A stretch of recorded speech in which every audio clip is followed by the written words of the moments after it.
Pause. Or we can go back. All right, so I am currently watching the Young Thug trial, and I decided I might as well just turn my camera on and watch it with y'all.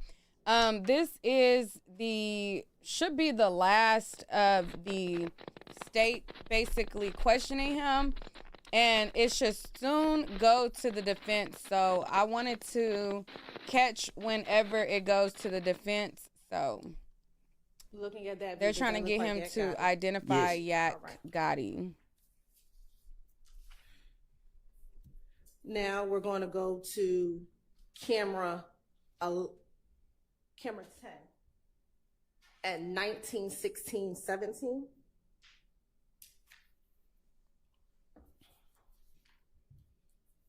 Hey y'all, I'm just purely watching. That's it.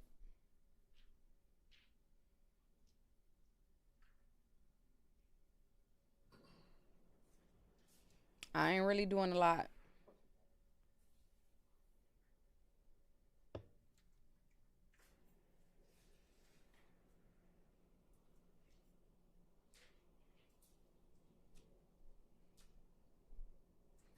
Hey y'all. We're going to go to camera 11 first at 1916-12.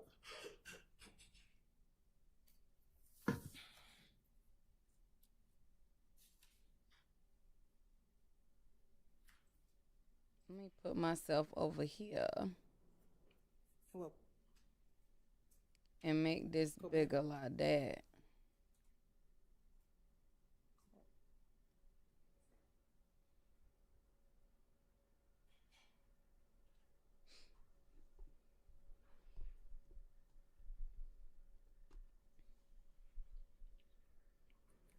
And so they trying to get him to see.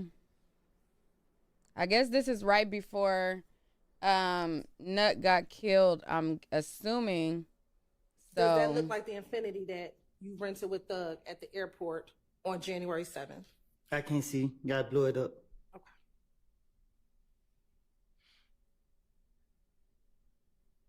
Okay. Is that blown up enough or we need to zoom in more? No, they don't look like they look like an Impala. That looks like an Impala to you. All right. Now, we'll keep playing. We're going to keep playing.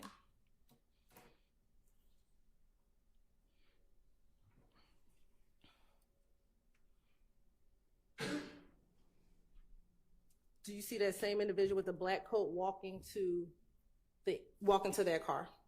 I see somebody right there, but I can't say. I can't really see who it is. All right. We're going to go back to camera 10.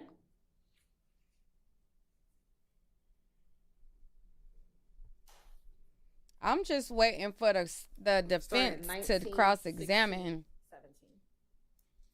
Can you blow it up? Yes. Him and this can you blow it up crap. Can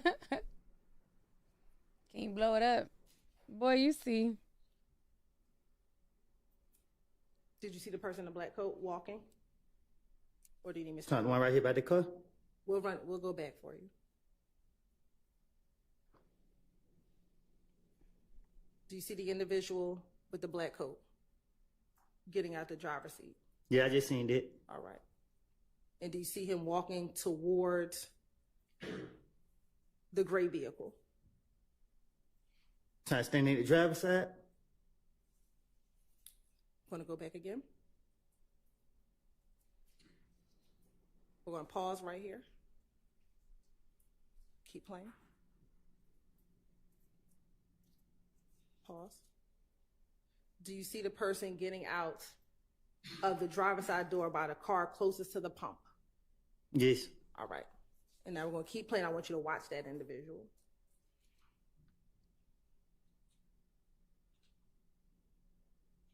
And we're going to pause.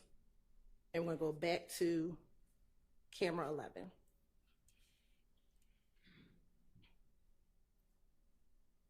go back. So when you walk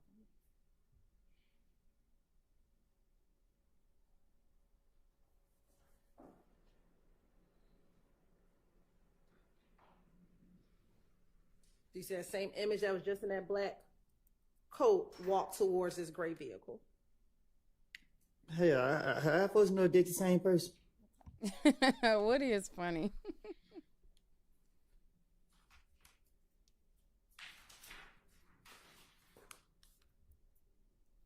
Now we're going to keep on playing.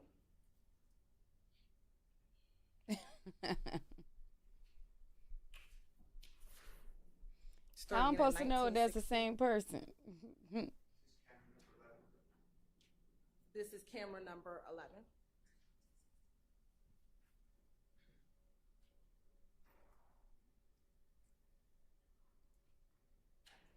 11. Miss Net, ours is not going to be on the same time because I'm watching it in real time and it's cycling to y'all live. Like there's like a delay. Okay? So like whenever you're watching something live, there's like a couple second delay for it to transmit to back to you. So what you're watching, of course, you're going to see it faster on your end than me because it has to view it and then, you know, transmit to you what I'm watching. So there's like a slight delay. That's how live work. That's why when people call in, they got to cut off their TV or cut off whatever's in the background because it'll be an echo. Yeah. Okay.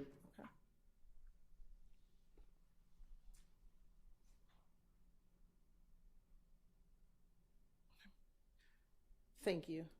All right.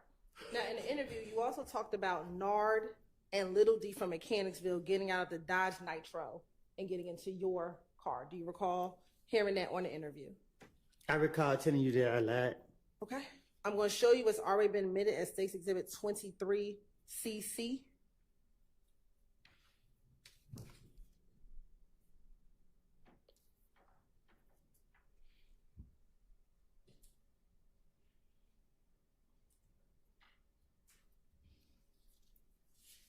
Is this the picture of Nard that they showed you in the interview room? I don't remember what picture they showed me. I can't recall what picture they showed me. Is this the Nard that you were talking about getting into your car? I lied when I said Nard got in my car. Is this Nard? Is this the Nard you were lying on? I know him. I know his name to be Nard. Okay. Now, you also talked about them getting out of a Dodge Nitro. Do you remember hearing yourself say that in the interview? I probably did. All right. I'm going to show you what's already been admitted as State's Exhibit 22CC. Looking at 22CC, Thank you, Kiki. do you see the white vehicle to the top left-hand side of the screen? At the gas station? At the gas station. Yeah, I see it. Is that the Dodge Nitro that belongs, does that look like the Dodge Nitro that OG Bentley owned? Shit, I don't... Does it look like the Dodge Nitro that Demikian and Nard got out of on June 10, 2015? I can't tell this. I can't tell what kind of car that is. Now I'm going to show you what's already been admitted as State's Exhibit 10CC. Is that OG Bentley?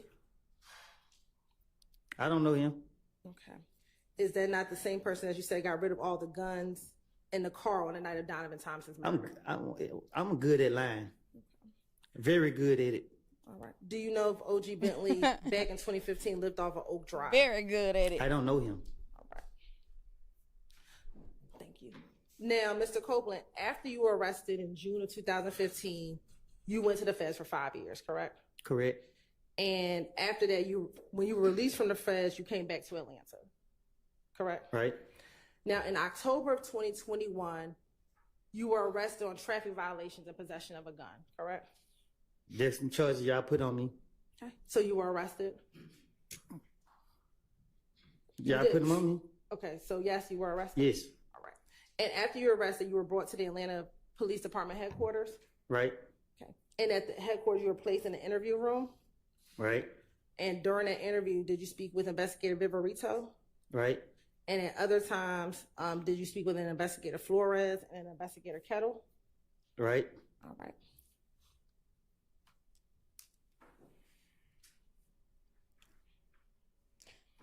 Those of y'all who've been watching, y'all think we gonna get to the defense today?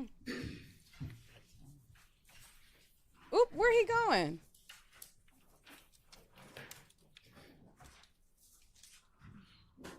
Wait, did they tell him to walk out? My ass over here talking. What I miss?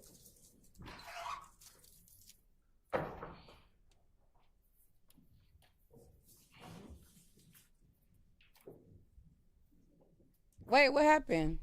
What I miss? Lord.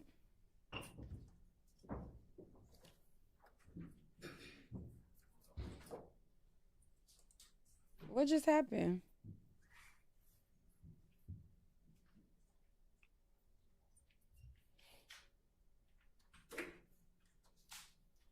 Yes, sir.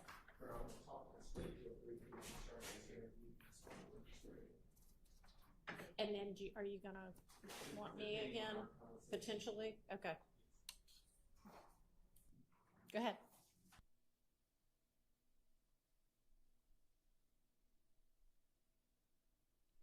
We both missed it. My bad. Damn it.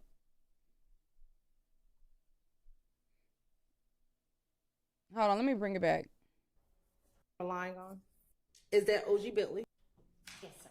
Is an investigator Kettle? Right. All right.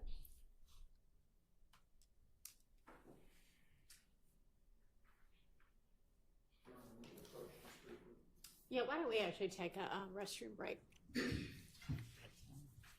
Oh, the judge said. Okay, I missed the judge. Okay, so the judge said, "Why don't we take a restroom break?" I had to go back and listen because she said it low. I didn't hear her. But okay, so they are currently on a restroom break. They clearly on a restroom break. Because I was like, wait, what? What happened? All right, I'm caught up, y'all. I'm caught up now.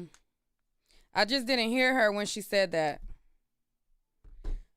We all caught up. It was the way he hurried up and jumped up and all that. I was like, wait a minute. Taking a recess, and then after the recess, you can, if you need to put anything on the record, put it on the record, since half the people are gone from the courtroom at this point anyway.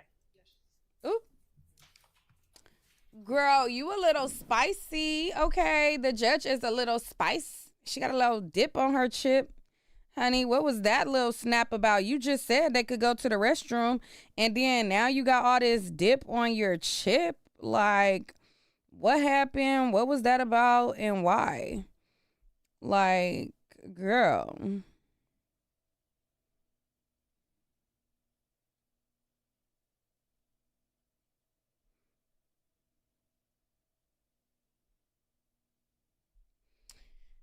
Child. But you know what? With this judge, she always be trying to act like she mad, but she don't really do nothing. She be trying to act like she mad at the prosecutors. She be trying to act like she about to like lay down the law, and she don't be doing anything. Okay? She don't be doing nothing. She don't be doing nothing at all. But I just wanted to catch the defense, like when they first start cross-examining. So that's why I'm like, you know what, let me just turn on my camera, let me just catch it live. Oh, you think he, let me check and see if he went live. His YouTube is Woody versus Woody. Hold on. Woody versus Woody.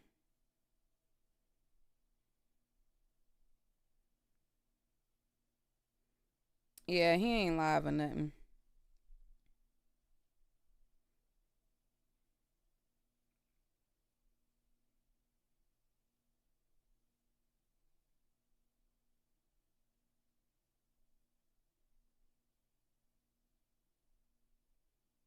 He ain't live or nothing.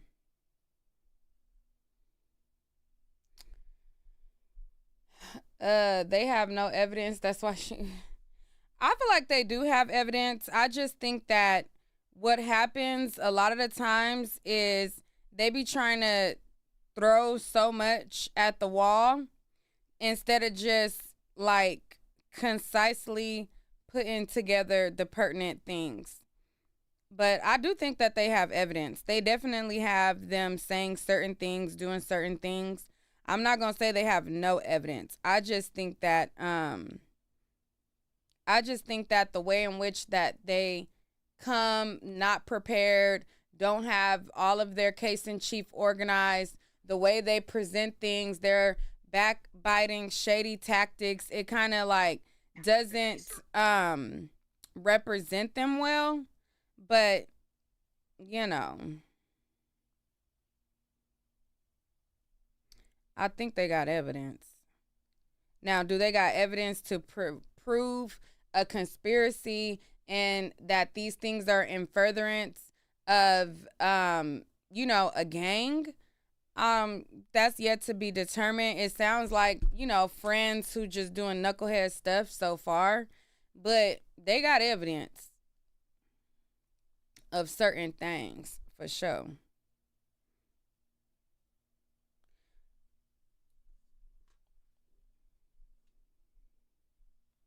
Now, there was an interview that Ashley Merchant did, and in the interview, she's the one who basically represented Steele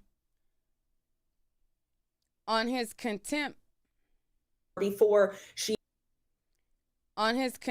order, and she explains why there isn't going to be, or why they haven't declared a mistrial. So I'm gonna play that. Let's see, because they're probably about to come back now. I'll probably play that on the next break. Let's see if I got it queued up right, though. Hold on.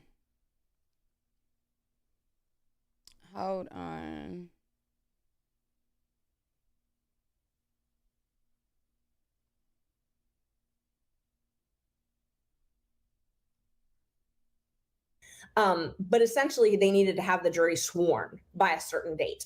They got that done, but they don't have any time left. So if this trial goes off the tracks and it's a mistrial, they don't have any time left to retry Jeffrey Williams. So if she had granted a mistrial and she had said it was the state's fault to grant the mistrial, he essentially would have never been able to be tried. And I think that probably weighed into her decision because he's the only one that has that speedy trial. The other folks don't. Jury impaneled, picked, all of that stuff within 2 terms. That's that these defendants have fair and impartiality. It's impossible. It's like, to me, it's like trying to unscramble. Oops, what'd I do? Oops. Before she decided to run for office, but I always that these defendants have fair and impartiality. It's impossible. It's like, to me, it's like trying to unscramble scrambled eggs. Why did she deny? I mean, you tell me. Why do you think she denied the motions for mistrial? To me, it seems obvious. Because. All right, so this is an interview by Professor Nez, and he was interviewing Ashley Merchant. Now, if you guys are familiar with Ashley Merchant, she was the one who represented Brian Steele in his contempt order. Now, Jeffrey Williams is the big dog that they are trying to get to bring this whole conspiracy together. If they throw out, or if he does not be able to be tried again, their whole case is crumbling as far as this RICO. He is the RICO that they are trying to piece together. So if they don't have Jeffrey Williams and they don't have the ability to try him, there is no RICO. So listen to Ashley Merchant basically explain why she feels this, all the mistrial motions have been denied. This is the speedy trial demand. I'm convinced that the reason she did so unpack that. Speedy yeah. trial So Jeffrey Williams, who is Brian Steele's client, AKA Young Thug, right? They filed a speedy trial demand, so that's why the case had to go to trial so quickly. So in the state of Georgia, you don't get a speedy trial unless you actually ask for it. So we have a statute that says you have to demand a speedy trial. If you do that demand, they have to try you within 2 terms of court. Okay. So Fulton County, the terms of court are 2 months. So they had to get the jury impaneled, picked, all of that stuff within 2 terms. That's one of the reasons they were kind of hurrying it up, the jury selection, which, I mean, it doesn't seem like it was hurried up, but they did. Right. And we had I know it doesn't seem like it. I know. Well, we had some tolling because of COVID. So there was some, we had some of those statutes were sort of stopped because of COVID. So they had some leniency with that. But essentially, they needed to have the jury sworn by a certain date.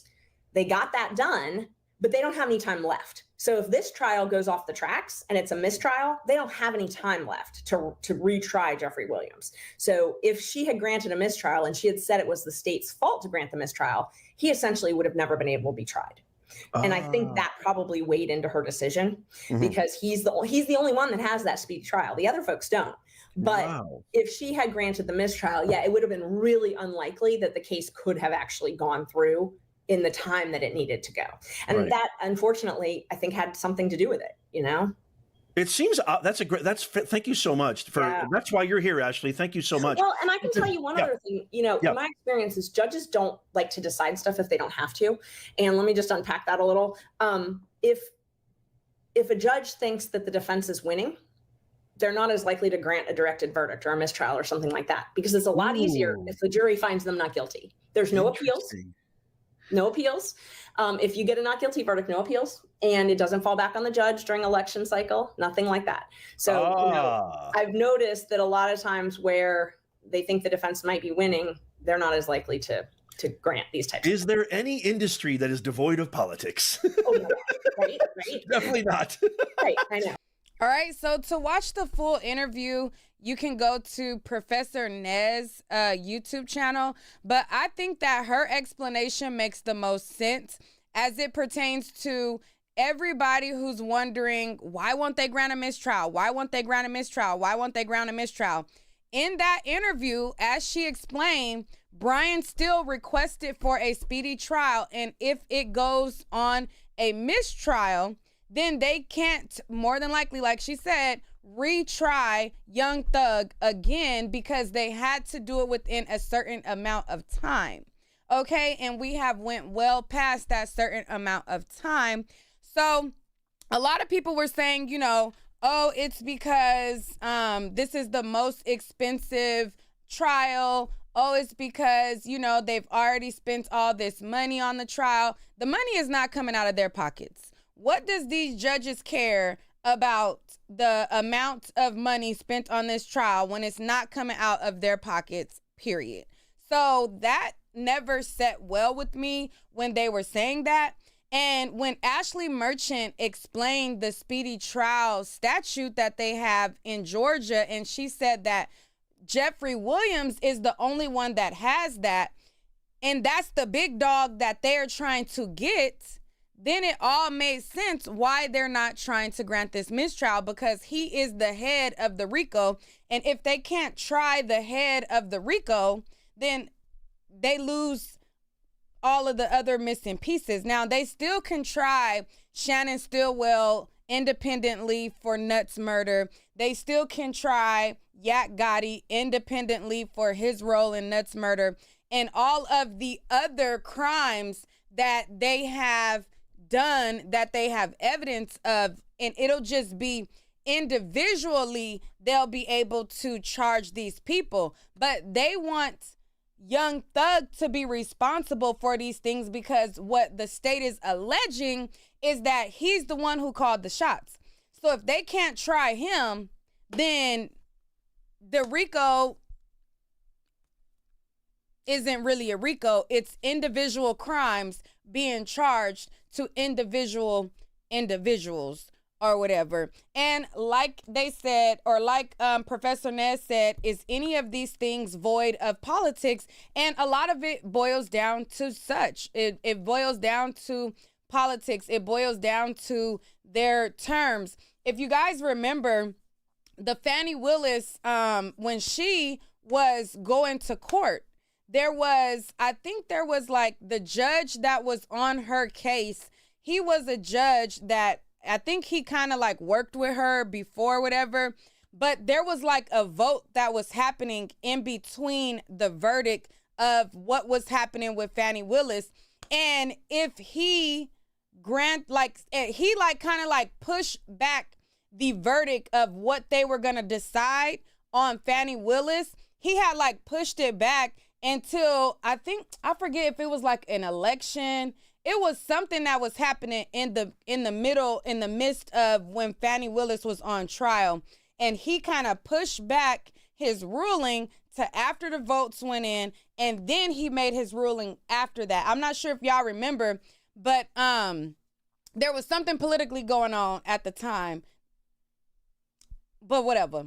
So a lot of these things have to do with politics. They have to do with, people wanting to advance their careers. They have to do with, all of these things. And Fannie Willis is at the head of this. And these things are career makers. If you're able to take down a gang of people and you're able to try this RICO case and you're successful at it, that looks good in your political career. So you got to bear those things in mind. I think Ashley Merchant did an amazing job in explaining it. And once I heard that, it made sense why all of these things that they're doing is not being granted. All of these motions keep getting denied. All of these things keep going and falling by the wayside. All of these miscarriages of justice, because if they don't have Young Thug to try, then what do they have? Okay? If I can't go to Bella Noche's, or no, what they say? If you can't go to Bella Noche's, then where can you go? Okay? If you don't got Thug at the top and at the head to try him, then where can you go as it pertains to this RICO? I mean, So we still waiting on them to come back from break. But yeah, I was arguing with some bimbos in the chat earlier because listen, I start my days, most days, watching this trial. Like I literally watch this trial all the time. And I'm always in the chat and I'm always watching, but I don't do videos on it, which is kind of stupid being a content creator. It's like if you watching it, you might as well do content on it, like period. So I was in the chat and I was trying to explain to the chat, like, yeah, like Ashley Merchant interview, she explained the speedy trial thing, boop, boop, boop. And then some bimbo, Amber Broad in the chat, talk about, Nika at night don't know what she's talking about. She always mishearing things. Did you hear what she said? Mishear that, ho. Then some other bird dude talking about, that's not how speedy trial works. You don't know what you're talking about. First of all, I'm going to trust her word over y'all's, period. Period. Okay? And so, yeah. It's always that one bimbo in a vet that thinks she know every goddamn thing. Did you... What?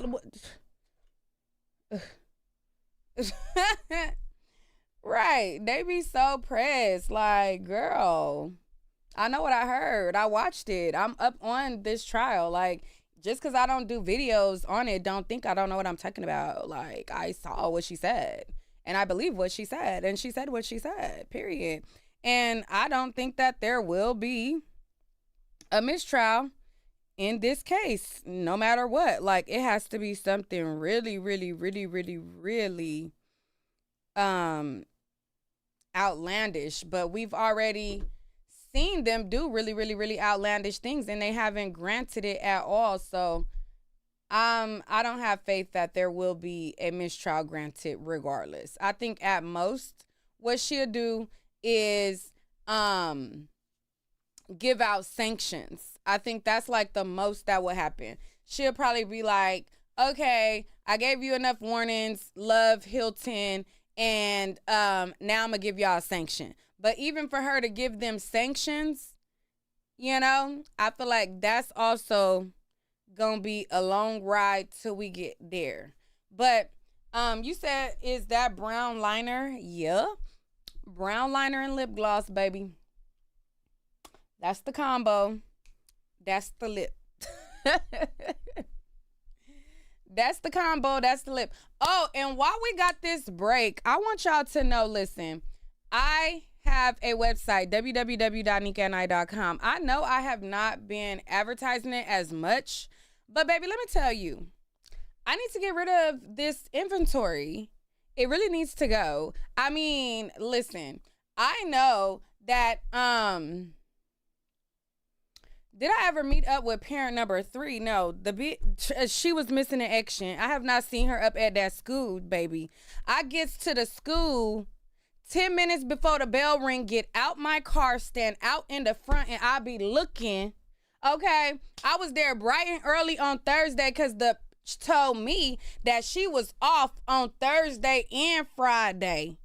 Okay, so Thursday and Friday, I got to the school with bells on, baby. Where you, because I just wanted to see. And parent number 3 was not there. And the day before that, she sent her husband to the school, and I was at the school, and then her husband walked in the door. Yes, Your Honor. But we ain't seen parent number 3 that had all that mouth. But I will see her at a school event. With the state. But let me see what they talking about. Let me shut up. Just right at the break. Right. We did agree that they're not going to go into certain parts of the interview from October 27, 2021 with Mr. Kenneth Copeland. However, I do believe that they are intending to ask Mr. Copeland on the witness stand about some alleged plot to murder Shell Kell, if you would. And I believe that there's going to be some line of questioning that's going to be directed to Mr. Huey or concerning Mr. Huey. Okay. And I'm concerned, Your Honor, that that particular line of question, first of all, it's not any overt act that's been listed in the indictment. It's not a count in the indictment. It's not been listed in any type of intrinsic act that they're trying to get into. So I'm going to ask the court to weigh in on this one with respect to it being a 403 issue for the court to consider. It's going to be hard for us to even if I cross-examine him and say, hey, you know anything about this? I told you I lied. My volume is up, but it's been they don't be talking loud. There's no way for me to be able to I can't turn it up no more other than just to ask him about it. The jury will have already heard that information come out, and there's just no foundation for me to be able to delve into this particular witness. If they ask him, well, did you try to talk Mr. Huey out of this or out of that particular act? So, Your Honor, I believe based upon that information that the state is telling me that they may get into, I don't believe that there's no real foundation to get into it because I can't do anything with that particular questioning other than ask this witness who we've already seen, doesn't recall, doesn't remember, so forth and so on. So, yeah, my volume Ms. is up. Hilton, what is it that you would potentially be eliciting from Mr. Copeland?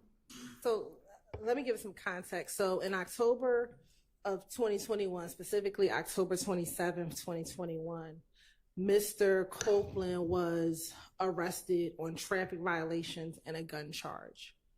When he, after being arrested, he was brought to the Atlanta Police Department headquarters and Mirandized and interviewed. In the course of that interview, he was trying to get out of jail. So he told the police he had information for them that would be helpful to them. He proceeds to tell them about a potential plot that was going to happen that evening to kill Shell Kell at a club called Diamonds. I think it might be called Diamonds of Atlanta or Diamonds, which is off of Northside Drive. He tells the police that he did not want to go into full details about what he knew because he was concerned that the police would not help him out because he reverts back to 2015, advising that he had given information in 2015 and the police did not help him. So he was willing to call the people who might be involved in this potential plot to kill Shell Kell on FaceTime and let those individuals kind of talk about the plot in front of the police. the individuals that he was going to call, eventually he ended up saying it was going to be Quay, and we believe that to be Marquavius Huey, and someone that he said was 44 Savage, who was Delevante Fleetwood. You know, he talked about what he could do. You know, you could set me up in a room, I'll call him on FaceTime. And then he proceeded to let the police know that he's advised Quay on several occasions that he shouldn't do things for Thug, that Thug wasn't going to help him out, and that this wasn't, you know, this is not something he should do. Eventually, nothing happened. Nothing happened to Shelkel in that evening. But and was there a FaceTime call in the midst of his interview? No, they did not do the FaceTime call during the midst of the interview. And so what's the point of eliciting all of this? Exactly. The point to elicit was that he was willing to give up information again about a plot that he was aware of. Again, this plot to have the rival person that we've been talking about for a number of months, Shelkel, to be killed, which I think is relevant because, again, do you have some other evidence that there was a plot that evening to kill Shelkel? I believe, and I'll have to confirm with Investigator Viverito, that there was some information that Shelkel was having an event at that club. That's about as far as that goes. I think 403 is going to keep that out. Okay. Can I go into the fact that Mr. Copeland wanted to advise Quay, not necessarily about not doing this particular act, but the fact that he wants to advise Quay of, if there is any sugar daddy that want to talk to me, please look like this. Hanging with Thug, to not fall into his trap. He says that at some point Quay would be willing to please look like this, and you can get all the sugar. Him against that, because I think that is important, especially given his whole testimony here that he lied on Thug, he did all these things. I think it's important get that all he's the sugar, baby. Another YSL member later on, years later, not to do what he's done or not to fall into the same trap that he's done. And then we do have evidence of Mr. Huey being willing to do anything for Thug. We have his text messages in which he's communicating with Thug saying, all right, give me a minute. Judge, just real briefly, just on that same point that the court has just ruled on, I just want to add that during that interview, Your Honor, there was no first and last name of a Marquavius Huey. It was just a Quay. And then secondly, Your Honor, there was never any photographic process where Viverito says, hey, is this the Quay you're talking about here? They need to zoom in so y'all can see what I'm talking about. Clear what Quay, which Quay. So that's also in the interview. There's nothing to say that they're actually referring to Marquavius Huey. In the interview, Your Honor, she does talk about Quay and where he is from. And he says Quay, he's known him for a long time. He's from Jonesboro South. And I think Investigator Viverito will be able to testify when she comes that the Quay that she was referencing was Marquavius Huey, and it wasn't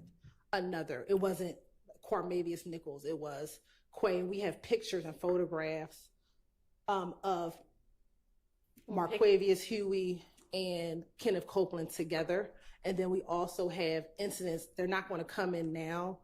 But in 2020, with Copeland and Marquavius Huey and Tanquarius Mender getting into conflict with some... I assume you have some kind of evidence that Mr. Huey is from the Jonesboro area and that Mr. Nichols is not, such that when Detective Viverito says, you know, Quay from the Jonesboro area, that triggers to Mr. Copeland, oh yeah, Mr. Huey, not Mr. Nichols? Or there's no indication that Mr. Copeland knows Cormavius Nichols. I don't have any. Well, I don't know. I mean, they're all co-conspirators together. Correct. But Mr. Copeland was in custody a good number of the time when Cormavius Nichols comes. All right, so I think that'll be able to be cleared up. So yeah, if you want to elicit that Mr. Copeland, at least in this interview at some point, whether he did or not, says that he did advise Quay not to do things for Thug, that's fine. Okay. And then, Your Honor, as it relates to the other point, and I understand, of course, ruling on the alleged plot, I will also say that Detective Iverito advised that they did send marked units up to the club to prevent anything from occurring. Okay, anything which maybe was going to happen and maybe nobody on earth had planned. So, okay, that's great. Thanks for clarifying that for the record. Mr. Harvey.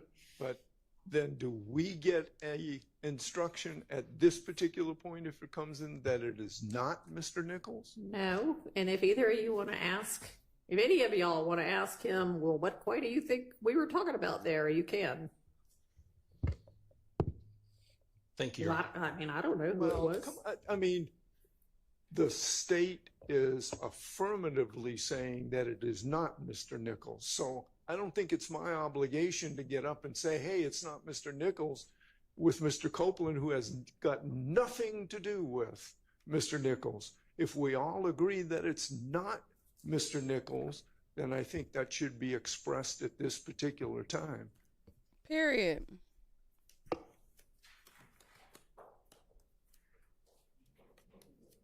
If I get to that line of questioning, I don't even know if at this point, Mr. Copeland is going to, where we're going to go with this line of questioning, if he's going to respond. I do have a picture of him, Quay, Marquavius Hew, and Tinquarius Mender that I intend to introduce through him. Okay, well, you can, if you can say, hey, when you and the detective were talking about Quay, is this the Quay you meant? I have no idea what he's going to say, but. Correct. I mean, so. Okay.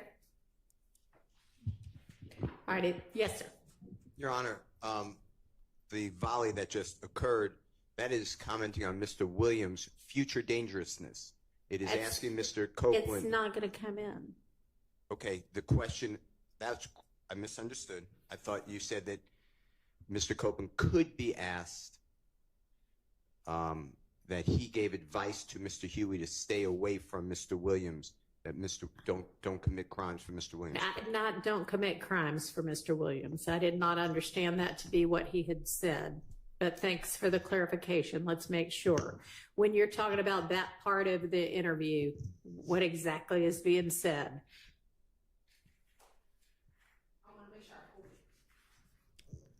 Be very clear, ma'am.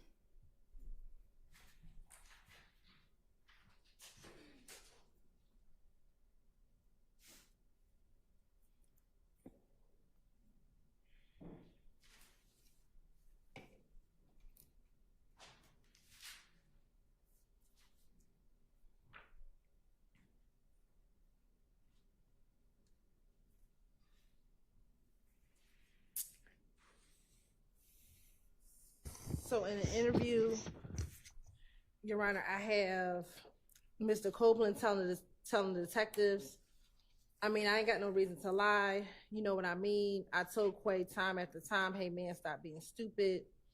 I mean, like, you tripping and you dumb as hell, bro. I tell him time after time after time after time. We had a conversation last night. What's up, y'all? I mean, he is referencing doing things for a thug. Like, that's kind of what the gist of why he's telling Quay, don't be stupid, don't do these things for. I can't say specifically, and this is the part that you ruled out, Your Honor, is that. Well, we don't need to talk about the part where I ruled out. Right, I'm talking about the parts that might still be in that you just referenced for me. Do you want to? Do I have a copy of this transcript so that I can look at it? I don't think so, but do you want to hand it up to me and say I'm planning to elicit or potentially elicit pages? Pass the witness. Good Lord. It is, 250 through 260, or I'll take a quick look.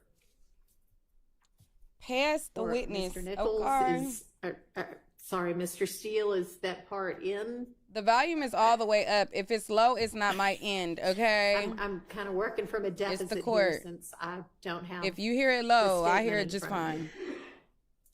But y'all all do, so. They don't have the best sound system, and I could only raise it as high as they got it. So if it's low, then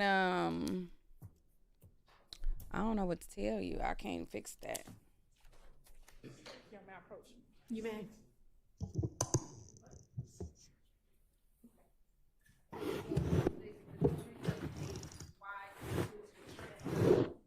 Of the October 2021 interview. All right, where am I supposed to be looking?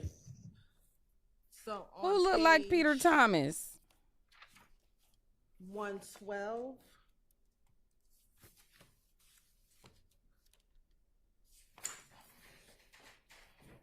Who look like Peter Start Thomas? at line Not that 8 silver fox over there. says, You don't have to read it to me. I have it in front of me now. but some of his No, he don't. Oh, Graybeard but does it's not not equal actually Peter Thomas, unintelligible. baby. You know what it's No. gonna say. No. Okay. So start at line 8. It says, but Quay, Mm. he tells me every single thing. And then Vivery said, and then everything else. Sure, I'm sorry. On page 112, line 8, it says, but Quay, he tells me every single thing. And then line 10 says, and then line 12 is Kenneth Copeland. Most of it you can reach around. So are any of the unintelligibles don't commit crimes for thug or something to that effect or something really close to that? Or they just, man, stop doing stuff for him? It's generally not to do stuff and not to be a gopher for thug. All right, Mr. Steele, I mean, you've, I'm sure, listened to it. Do you believe there to be something that comes too dangerously close to what you would object to? Yes, but I don't object to the gopher. If that's how it comes out through investigative viverito, that's fine, but I don't believe that's the spirit of what they're talking about. The specific thing that he was referencing was what you just kept out, which is it was Copeland's assertion that Thug wanted Quay and 44 Savage to kill Shell Cal. That part is out. Outside of that, what Copeland is telling Viverito is that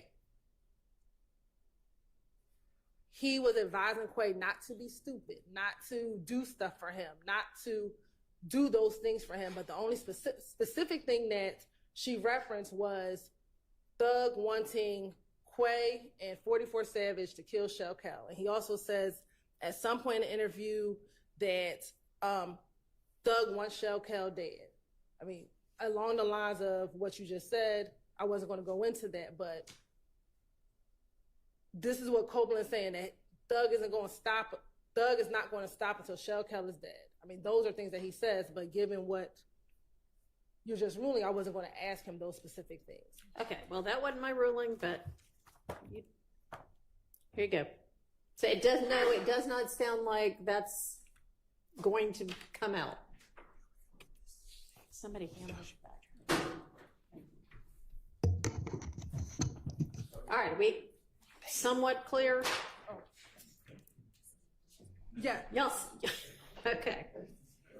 Yeah, I think we getting All right, we ready to get Mr. Cross. Copeland back in and the jury out? today. Yes. Yes, okay.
You said the blink. What blink? I did a blink. Who did a blink?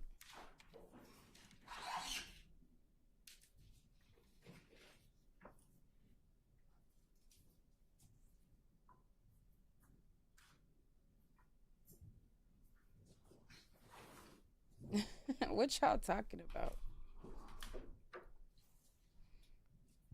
What y'all be talking about? I don't think we're gonna get crossed today. And that's the only reason why I really went live.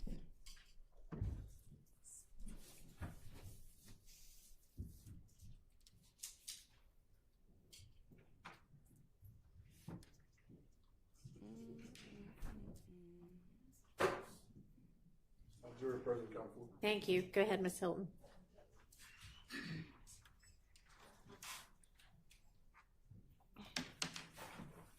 Permission to approach, Your Honor. You may.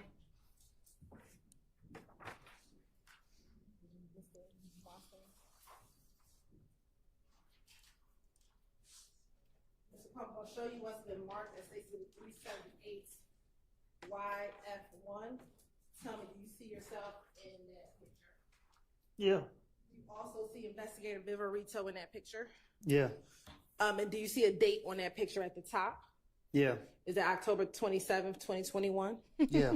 And do you recall that being the interview that you had after you were arrested in October 2021? Right, Yeah. Marlo, I don't Your think Honor, so. this time the state would like to tender State's Exhibit 378 And thank you, Shakir. YF1 into evidence. That's a first. I got a sexy Okay. blink. Is that what you mean? Just the photograph? For right now, just the All right, photograph. that's admitted.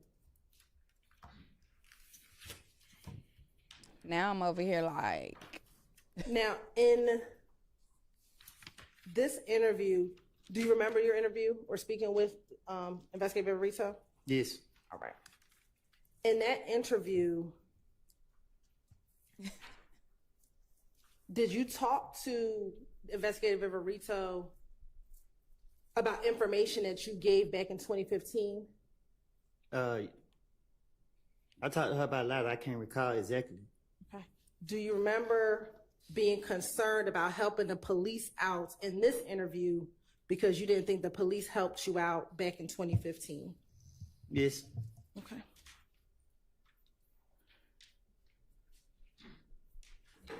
if he say I blink sexy, I'm And gonna take isn't it. it true in this 2021 interview,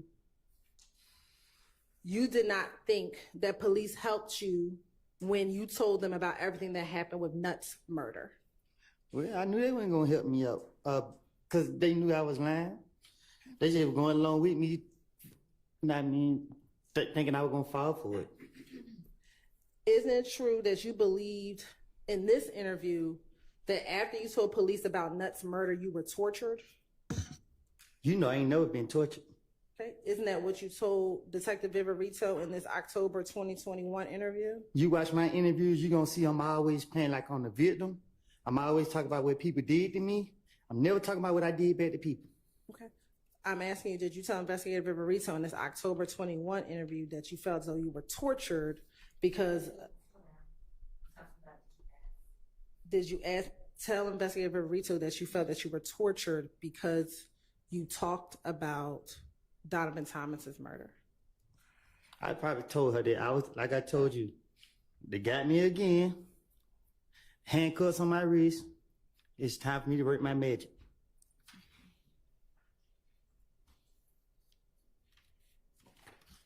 Did you also, in this interview, felt as though back in 2015, you told them everything that you knew about Donovan Thomas, but no one helped you out?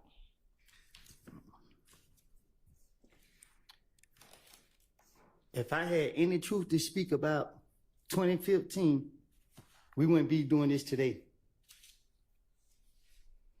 Okay. Isn't it true that in this October 2021 interview, you told Investigator Viverito, I gave y'all the information, and what did that do for me? Nothing, man. Yeah, I said it.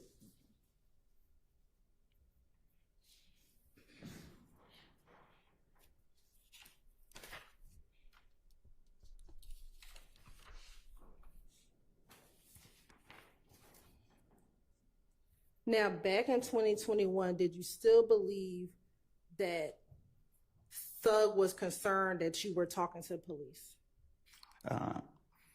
I never had no belief about Thug being concerned about me talking to the police. It's just something I told the police. If I made the police believe that me and Thug was at it, they're more likely to think that, okay, they went for exactly what I wanted them to go for. Let me go get my chips before I fall asleep, you thought that child. Thug wanted you dead in 2021 because you were talking to the police? No. If I feel like somebody wanted me dead, I'd be on them.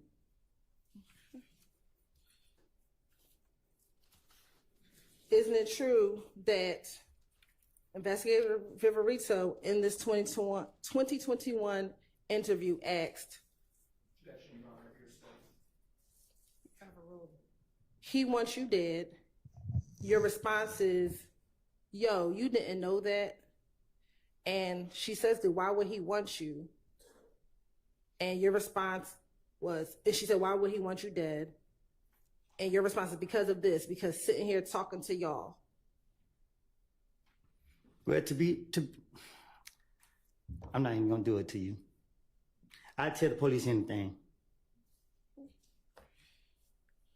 Now, with Investigator Viverito, that wasn't your first time meeting Investigator Viverito, correct? No, it wasn't. Okay, she was your probation officer, correct?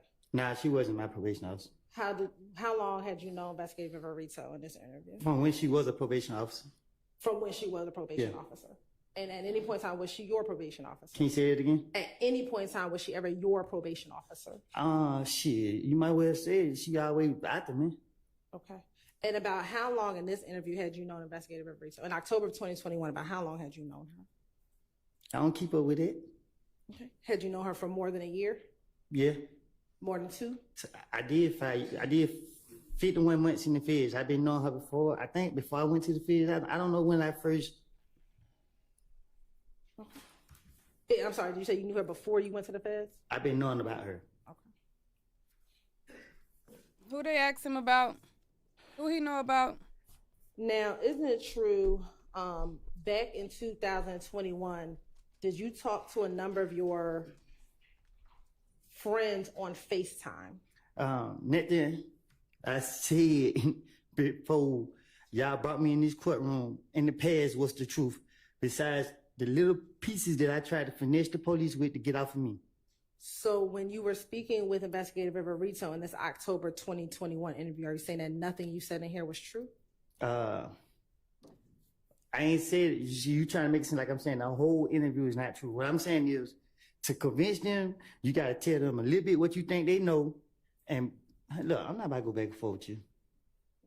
I mean, like. So I'm asking you a very specific question. In the October 2021 interview, are you saying that you were telling Investigator Viverito what she wanted to hear as well? I don't recall.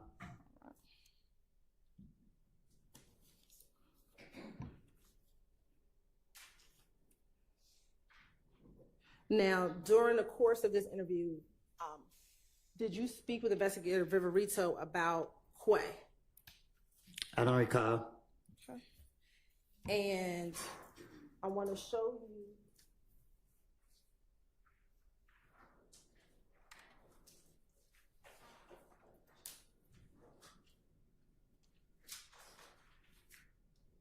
Permission to approach, Your Honor? You may. I'm going to show you what's been marked as Exhibit 398Y. Do you recognize who's in State's Exhibit 398Y? Do you recognize the people in that picture? Yes. Okay. Who is in that picture? Me and Quay. Okay. Do you recognize the other individual? I can't see her face. Okay. Do you recognize the Instagram name Stunner_60? I don't keep up with people's Instagram. Okay. Do you know that to be another Nard Tinquarius Mender? I know another Nard. Did you know him to have an Instagram name of Stunner? I don't keep up with people's social media. Okay. And looking at 398Y, can you tell if that other person is Nard, the other Nard that you know?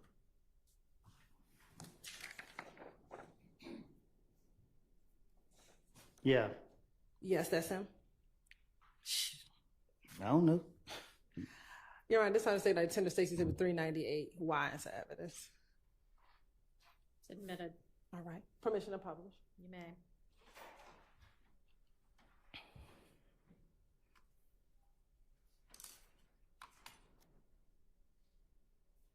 Now, back in 2021 or 2020, did you have the Instagram name of 725_Woody?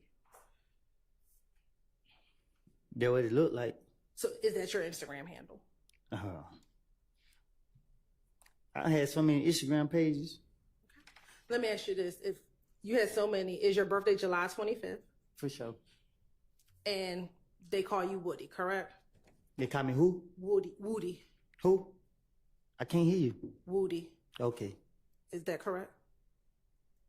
Yeah. All right. Is this a picture that you posted on your Instagram page? What you mean? Is that a post that you made on your Instagram page? The 725 Woody.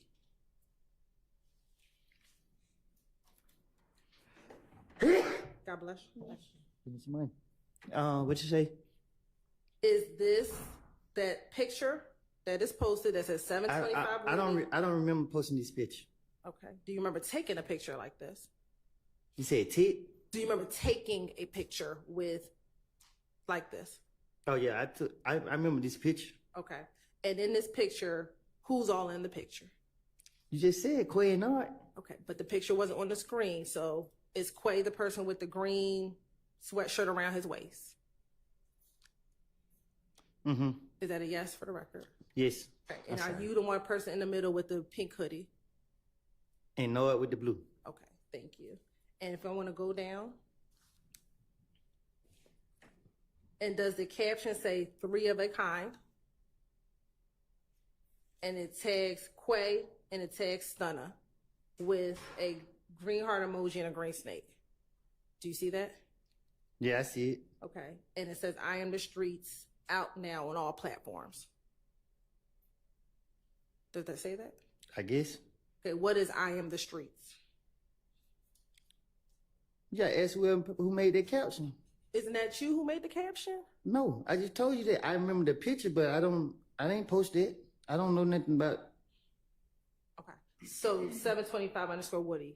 I also have other people post on my page, my manager. Did you have a song or an album cut out called I Am the Streets? I said other people had posted on my page, so they could have posted it. And I'm asking you, have you had an album or something called I Am the Streets? Yeah. Okay. All right, thank you. Now, in this interview, did you ever talk to Investigator Viverito about conversations you had with Thug about that the police were going to be watching him? I don't recall.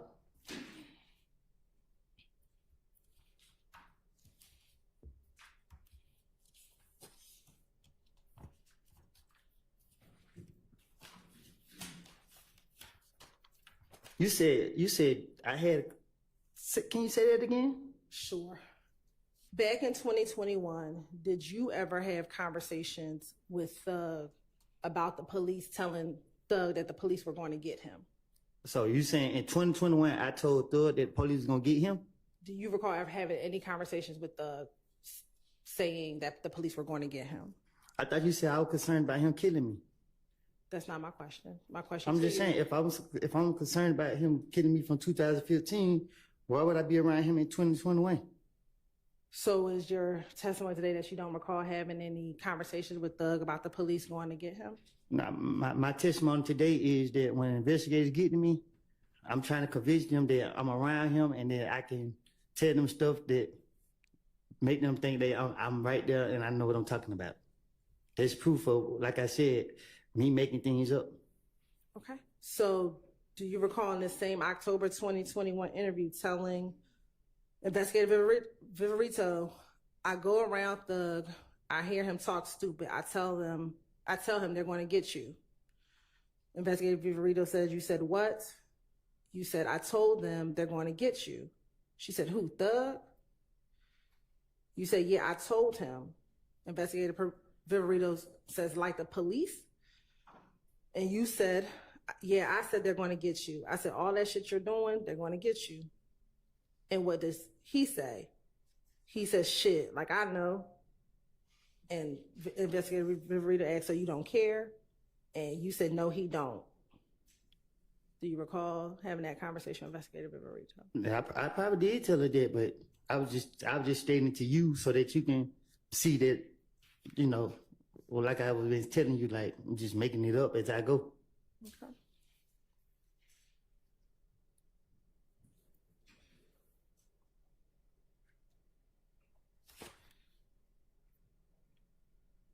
And that did you also go and tell Investigator Viverito that you told Thug, I said you put all this stuff in your songs, they're going to be watching you for 5, 6, 7 years.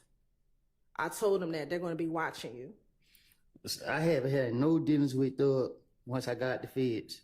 So when they got me again, back to the routine, put the blame on Thug, y'all let me go. And you keep saying you put the blame on Thug. What blame did you put on Thug? Whatever convinced the police that let me go that day, they come look for me tomorrow. I don't care as long as I get away that day. That's all that matters. So if they're gonna sit here and keep thinking they're gonna get some type of information out of me, okay, I'm gonna spin them. Did you realize in all your interviews you were the person who brings up Thug first? Cause he's a bigger fish than me.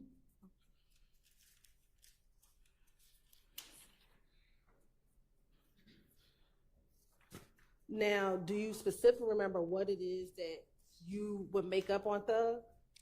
Whatever came up, whatever the police could say, they could have said breaking their cars. Whatever they wanted, not saying breaking their cars, but whatever to convince them that I helped them for them to let me go, I would have said it. So in that case, why didn't you tell the police that Thug killed Nut? Because the police weren't gonna go for that. You gotta be more specific. You gotta be realer than that. You gotta convince them. You gotta make them feel like you really telling them. They know this man if he kill nobody. That would have been stupid for me to go in there and say Thug killed him. Okay. You said that you never talked to Thug after you left the feds. Did you ever talk with Dolly? No. Hey, I don't know. What you mean? When I got out? Yes. I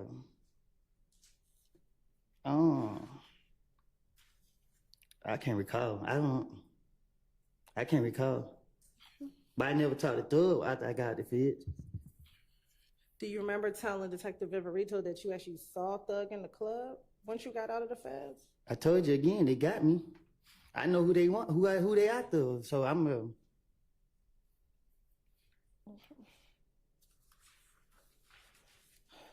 Now, in 2021,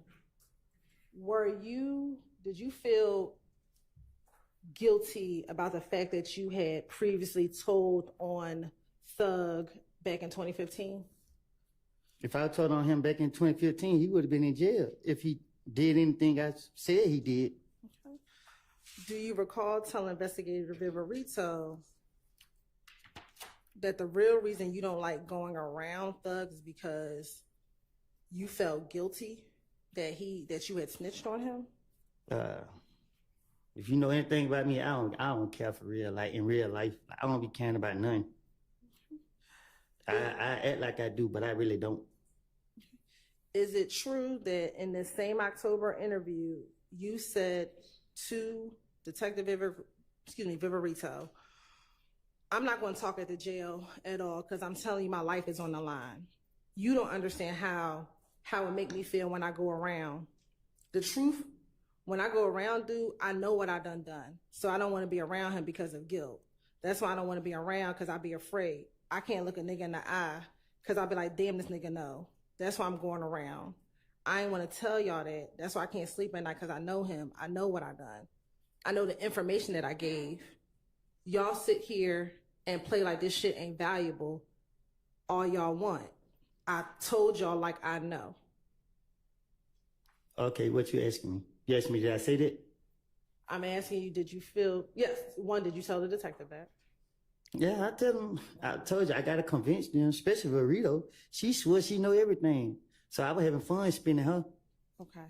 But you told her that's because... I also told her that Thug was going to do something to somebody that same day. And then they took me to jail and nothing happened that day. So clearly, if you take anything I say I'm done. All right. I'm done. Now, in 2022, did you end up going back to prison? Don't catch no Say that again? attitude like In you was 2022, snitching, boy. Did you end up going back to prison? I went to state prison. I don't know when though. Okay. And while you were in state prison, did you talk to Little D from Mechanicsville on the phone? I don't know. I can't recall. Do you recall ever talking to him at all? While I you were in probably prison? have. I just can't say. Yeah, I don't keep up with who I talk to on the jail call. I probably did. I bored or something. I don't know. Mm-hmm. Isn't it true that in Right, April he mad 'cause he 2022, did you snitching call and Little D and told him that you were aware that a 43-person RICO case was coming down? I probably did. Ain't no telling. And that because the RICO was coming down, that you all need to get off of IG, get off of Instagram? I love Lil D to death. So if I'm plotting, I'm gonna get Lil D to plot along with me. So I'm gonna go to Lil D, so Lil D can be my backup. And as it relates to Little D, do you recall him having an Instagram name of Scarface? Shit, I guess, yeah. And do you recall? Oh, scare me for cussing. Do you recall DMing him that they were trying to indict you all on that body? You said I didn't did that? Yes. I don't recall me DMing him that. Permission to approach him.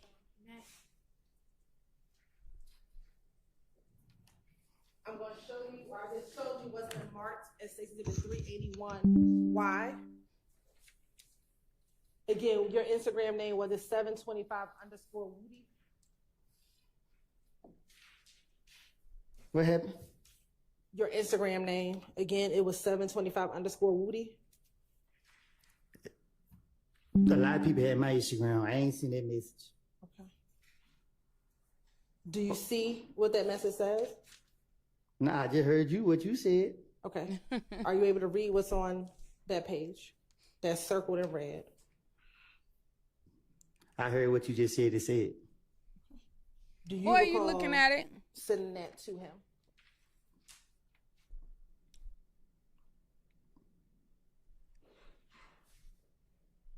Can you tell me what the date is? Sure, on October 6, 2021. Was I in jail? I don't know. Were you in jail? Then I just asked you. I know that you got arrested on October 27, 2021. So before that, before getting arrested on October 27th, were you in custody at all prior to that? So this was before I went to jail? Yes.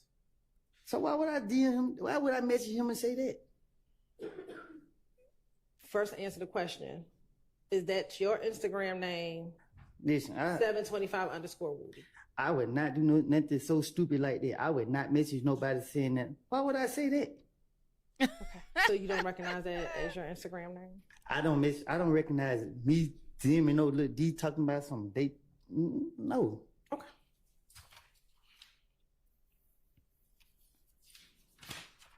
We don't believe I know you, how the Woody. police operate. Why would I do that? Look at his face. Why did you think that you and D were going to get indicted for? Yes. Speak into your mic if you don't mind. To my understanding, this exhibit is not in evidence, That's correct. and I'm going to object to the publishing of this exhibit through. I don't think she's going to publish it. You don't intend to publish it, do you? Because it's not in evidence. Okay.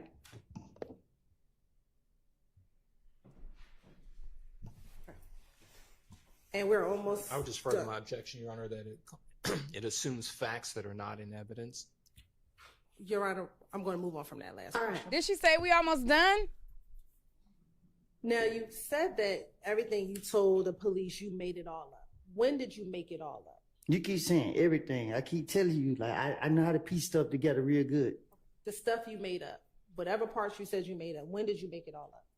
As I go. Did you make it up with anyone else? I don't recall.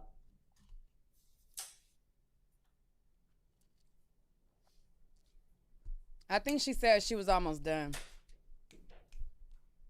They looking at me like that. Okay. Mr. Copeland, isn't it true that you are supposed to be testifying under an immunity agreement? To be honest with you, I don't know. I don't have a clue about none of this stuff. I told y'all from the start, y'all to put me in here. Like, I don't comprehend. I done told y'all that time after time. I don't know what the immunity agreement is. I don't have a clue. Like, I'm up under so much pressure.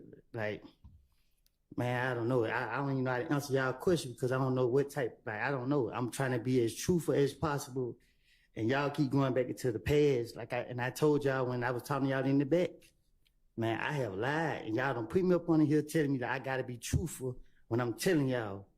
Man, I don't know. Man, I'm afraid for my life. Every time y'all call me here, I think y'all finna take my life, take my freedom. And at this point, I can't call on nobody for help. I don't know what's going on.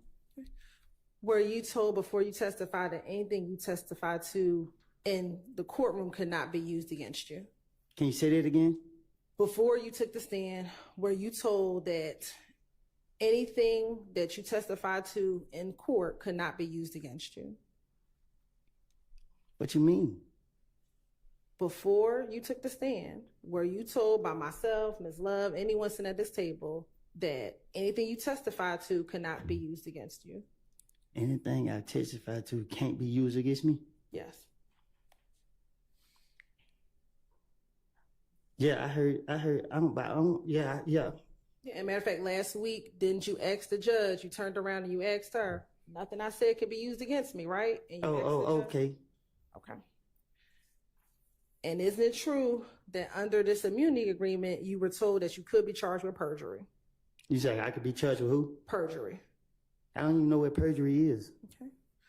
Were you told also in this immunity agreement that you could be charged if you committed false swearing? I was told, I asked specifically so I can understand. I asked you, I said, what happened when y'all locked me up? Y'all told me two things I go to jail for. If I plead the fifth, and if I say that I had committed a crime that I didn't do. Okay. So I don't know what perjury mean. I don't know. I mean, I'm afraid for my life, and I told y'all that. I told it to my lawyer. I tell it to the judge. I tell it to everybody. Y'all got me up here. I don't know what's going on, and like I said, for the crimes that y'all charged me with, I went to jail. I did all my time for it. Y'all still bring me in here. I feel like I'm on trial at this point. I'm going to jail because I don't know. Y'all got me up here asking me questions. I don't know how to answer these questions. Y'all want me to be a witness to something I don't know nothing about. Isn't true that even with the immunity agreement, you did not want to testify? Can you explain it? Sure. Even when you were given immunity, you did not want to testify. I still don't want to testify. And isn't it true that you feel that you were pressured by the state to testify? That's what he just said. I was pressured by both sides, the state and the defense. Okay. And isn't it true that you told me in front of these jurors a couple of weeks ago you felt pressured to testify? And I still, right now, I feel pressured to testify. Because it's not like I'm up here it's not, I can't sit here and tell y'all, nothing. I don't know what y'all want me, I don't know what y'all looking for. I didn't see nobody kill nobody. I didn't see nobody rob nobody. I didn't see none of these boys do anything. I did some stupid things. I got caught for the stupid things that I was doing. And I just went from there. Like, I didn't. And then y'all got me up here. And I done told y'all before y'all put me up here, y'all came to talk to me on like a Tuesday or something. And you came to talk to me in the streets. And I told you, like, I lied. And I told you that. And then y'all still brought me in here. Isn't it true that you did not want to testify because you don't want to deal with the reality of being labeled a snitch? Miss Hilton, I was being labeled a snitch way before I had to come to trial when y'all linked that video out to the social media. So the world look at me as a snitch no matter what goes on to this day. But me coming here, like I have put my faith in God's hands, and I come here and I let it be known. I guess got no choice but to be letting know to y'all now that I have told y'all time after time that I done lied. And the snitch is someone who actually tells the truth, correct? Listen, Miss Hilty, like, I mean, like, I feel like I got the world on my back now. You ask me these questions, like, I don't know, man. Like, y'all draining me. I mean, like, for real. It's a different if I sat here and seen somebody commit a crime, and then I saw them with my own eyes do this, and then I get in here and say, I didn't see them do that. Y'all want me to sit here and say, the stories that I have put on other people's, and I didn't. Like, I would not do that. Like, and Lord knows I want to be with my family and my kids, but if y'all gonna put me back in jail because I won't sit right here and tell y'all what y'all believe to be whatever y'all want me to say. Like, I mean, I don't want to go to jail, but man, at this point, I don't. Man, y'all got me. Saying y'all can put me in jail, but I don't want to go to jail. I tell you, y'all hold me in jail. Don't feed me. Don't give me water. Like, if I just don't know. Like, every time I walk in this door, I pray and hope walk back out this door. I just want to be left alone. I paid for my punishment, and I done told y'all for y'all put me right here in this seat, time after time. I told Judge Glanville in his office. I done told everybody. I can tell. And I'm telling you to your face, I know it don't have anything to do with you. You doing your job. But I've been nice to you, and I've been telling you that you can't put me up here, and I told you, I done made it up. Okay. It's a difference if I seen one of you guys actually do something, and you ask me, did they do it? If you ask me, did they do something that I actually saw them do it, and I would tell you, yeah, I saw him do that. Yeah, I was with him when he did that. But this is not the case. And you just told police what Demekion told you, correct? I told the police anything to get them off of me. I was going through a phase. People were shooting at me while I had my kid. And my only priority was, by any means necessary, to protect them with my whole fucking life. Judge, I get a minute because they drive me crazy. Yeah, ooh, is he crying? Hold on, let me zoom in. Ah, damn, he leaving Stay out. here. Come here. Stay on the stand. Take some breaths. Calm down. And once he finishes his breath around the state, we conclude our questioning. Child, not you Do you have crying. any more questions? No. Okay. Judge, can I go home? All right. No, it may be that some of the defense attorneys or all of them might have questions for you as well. So we're not quite finished yet. So take a minute.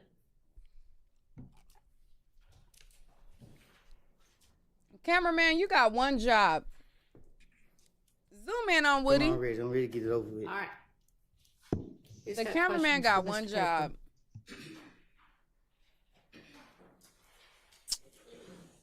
What?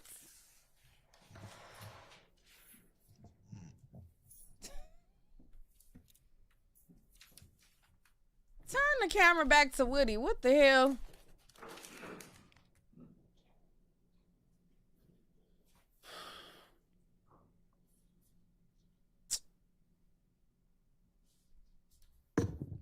Cameraman, quit playing with me.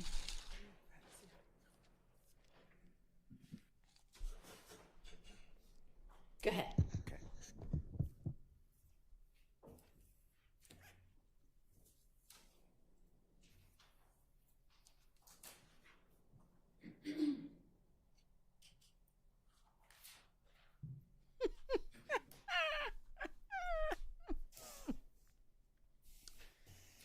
Child.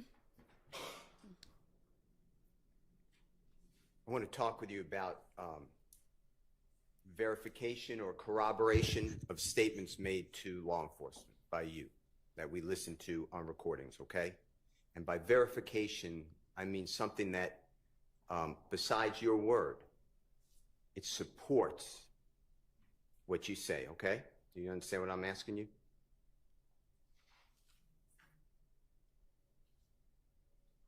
We didn't ask you anything yet. Do you understand what he's saying to you? I don't understand. Now you're on. Maybe just ask him a question.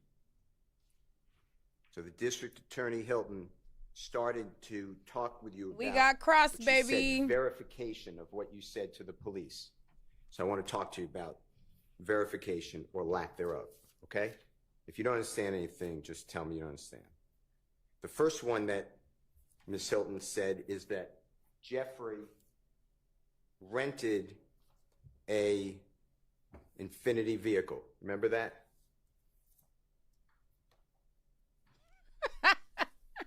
Yes or no?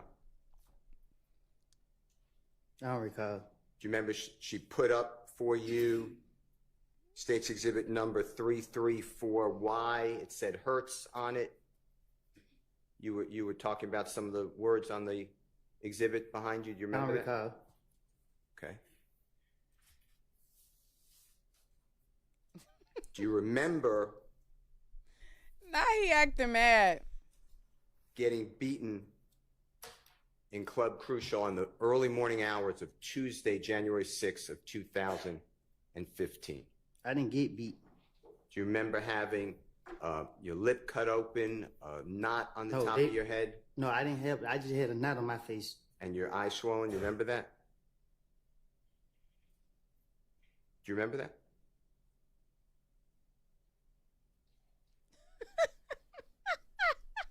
Yes or no? I don't recall. If that's on the early morning hours of January 6th of 2015, do you remember going to Jeffrey Williams? I don't Next remember day. nothing from 2015. Well, let me finish my question. Do you remember going to Jeffrey Williams the next day and explaining that you got beaten at Club Crucial and you needed a car because you didn't want to drive around in the car that you typically drive around because you didn't want to be noticed in the area? Do you remember telling him that? I don't recall. Do you remember saying to All right, hang on a second. When there's an objection on the floor, let me hear the objection and make a ruling on it, all right? Before you ask the next question. Assume he's moved on, so we're not going to worry about that one. Go ahead. Brian still about You to push remember his buttons, saying and to then he Jeffrey finna start Williams snitching on that you Thug. needed Watch. a car and he was driving, he had a Corvette vehicle, a rental car from Hertz. Do you remember that? I don't recall. Do you remember realizing that a Corvette has two seats and you have a child with a car seat as well as your child's mother, Deshawn, at that time, and you needed a bigger car? I'm asking questions to see whether he remembers this conversation. Okay, sustained that is not a fact in evidence at this point. You The can question, to ask him if it's happened. So you may ask that question. That's my question. Do you remember that? Do you remember saying that to Jeffrey? Saying what? That you couldn't use a Corvette. He had a rental Corvette. You needed a bigger car because a Corvette's a two-seater. I don't remember that. Do you remember Jeffrey saying, sure? Objection, Your Honor. That's assuming facts, not evidence, and self-quotation. Sustained.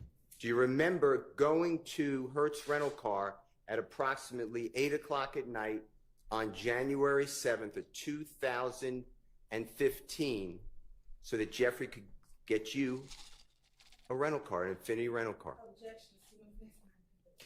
He can ask whether he remembers that or not. I don't remember. Do you remember telling this jury on direct examination weeks ago that that rental car, that Infinity, was in your care? I said it? Yeah. Do you remember saying that? No. Do you remember driving that Infinity rental car from the time it was picked up from the Hertz rental car on January 7, 2015 until it was returned on January 12, 2015?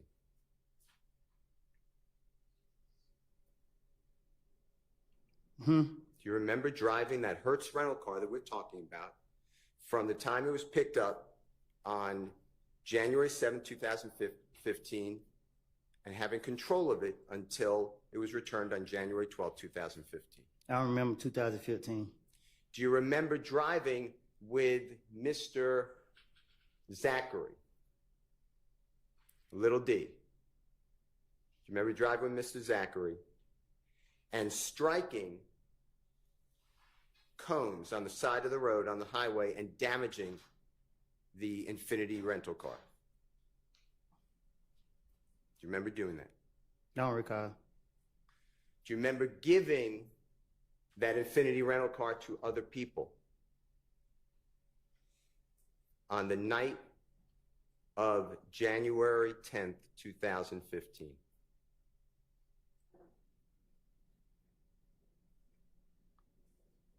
I can't remember 2015. Well, let me ask you this way. Do you deny having that Infinity rental car January 7th of 2015? What you mean? Did you have that car in and around your person?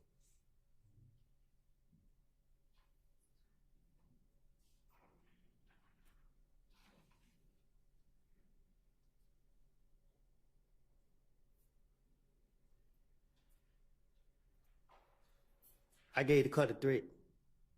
Okay.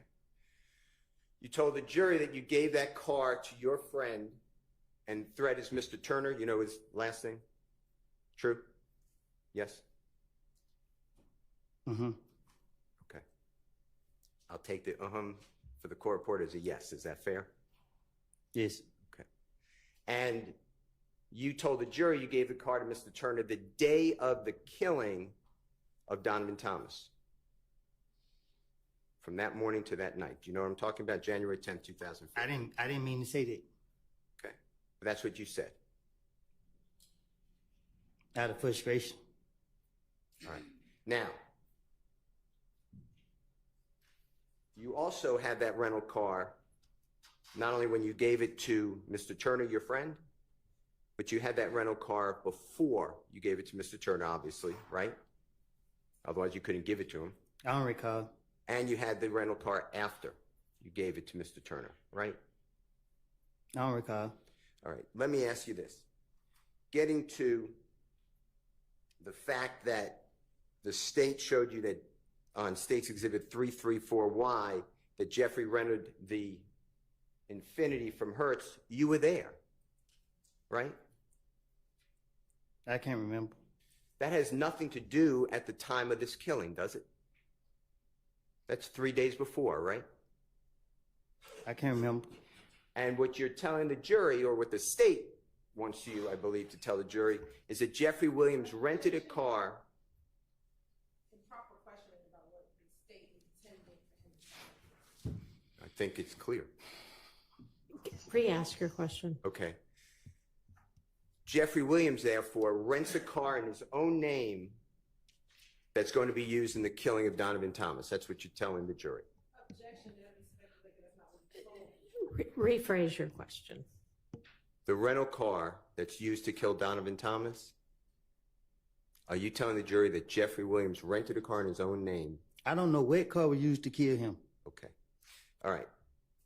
So what corroborates for the killing of Donovan Thomas on January 10th, 2015? Corroborates means supports or verifies. What corroborates the fact that Jeffrey Williams rented that car with you 3 days earlier? Objection is improper. I don't know. He can't answer. It's an improper question. I'm asking. Did he say he don't know I think what maybe car it calls we for used to speculation. kill Can him? you rephrase it? Sure. The district attorney started questioning you about the Hertz rental car on January 7, 2015, talking about verification of what you said to the police. I'm asking you, how does it verify anything you told the police that Jeffrey Williams was involved in the killing of Donovan Thomas, the fact that he rented that car for you 3 days before? Objection, compound speculation. Sustained. Does that, the fact that Jeffrey did a favor for you, does that verify anything about the killing of Donovan Thomas, that Jeffrey Williams was involved? Objection, assuming facts are Overruled on that basis, but it's not a proper question. Ask a different question. Can you tell the jury how Jeffrey Williams doing you a favor 3 days before, taking that vehicle, the Infinity vehicle from Hertz, how does that put Jeffrey Williams involved in the killing of Donovan Thomas? objection, speculation. They asked this question to verify it. Okay, that's that question overruled on that basis. How does that support your statement to the police? Huh? How does that corroborate or verify your statement to the police? What you mean? That Jeffrey was involved in anything to do with the killing of Mr. Thomas? The police did it. Okay. Number two, You were asked by the district attorney specifically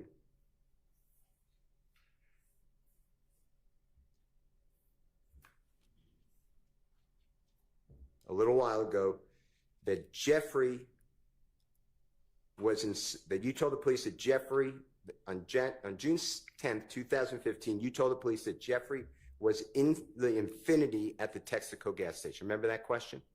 I didn't tell the police that. Right. Do you remember what you told the police? But I told them that I don't know what I done told the police. Do you remember telling the police, and this is, Your Honor, on State's Exhibit 378YE, June 10, 2015, interrogation of Mr. Copeland at 255:48 to 256:06. Mr. Copeland, you remember saying, just listen to the story. So they seen him. They switched cars at the gas station. Thug, meaning Jeffrey, got in the car with the girl. Thug and I think a little D. You remember saying that? I lie and tell the police anything. This was my, anytime they question me, this what my intention was, getting them out from me. So what I done told them was whatever I said. Okay. Well, I'm going to play with the court's permission, Your Honor. Just for simplicity, I made this JW240N as a nice, and it's really State's Exhibit 378YE. It's just easier to find the snippet, and it's from 255:48 to 256:06. It's already in evidence. All right. I'm calling it You now. might need your, He earphones. gonna crack and say something he ain't supposed to say while he talking to Steele. Can you hang on a second before playing that? Miss Winfrey. This is stop. He is definitely already a little rattled. So he is definitely going to crack and say something that he don't got no business saying because of the way that Steele's asking him the questions is different from when he's talking to Hilton.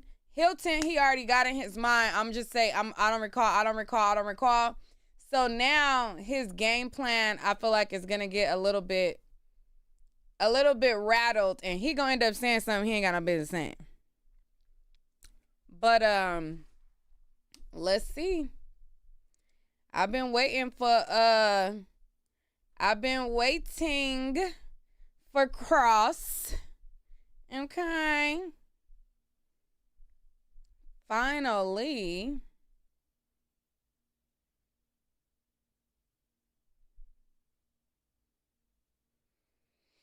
And I know Steele is just getting warmed up. He said that he's going to be questioning him for days. Okay? He said they're going to be questioning him for days. So. Mr. Copeland, you may need those headphones. Tell me if You you said may anything need those different than headphones. just listen to the story. So they seen him. They switched cars at the gas station. Thug got in the car with the girl. Thug and I think little D. That's what I'm. If I said it wrong, please correct it. Okay. I just listened to the story, so they seen them. They switched cars at the gas station. Thug got in the car with the girl. Thug and I think little D. What I said was right. Did you hear That's that? what I said to the police. Yeah. I'm not saying it's true. I'm just saying that's what you told the police. I said this what I said to the police. Yes. Okay. I'd like to show you, Your Honor, it's already in evidence, and the state is going to help play it because they just played it. State's Exhibit number 295, Your Honor. I've asked permission to play. It's a Texaco gas station. He alluded to Threat doing it, but he didn't say that Threat did it. He alluded to it. He didn't say that. He And it should didn't be, say that he camera did it. 10 first at 18:41:56, or when the supposed Bonneville gets to the gas station.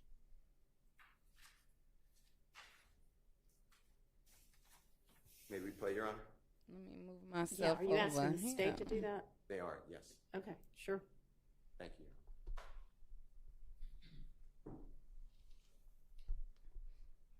All right, I gotta pay attention, y'all.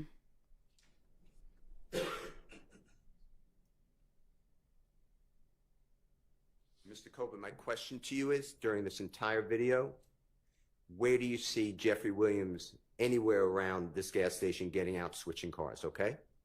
Man, I have told y'all, I have made this up to the police. Okay. I just watched this video. Well, we're just going to make sure the jurors see it, okay? But if you see him at all, you just let us know, okay? Stop the video.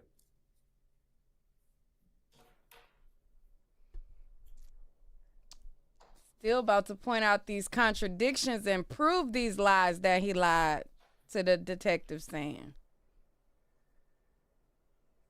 Let's get into it.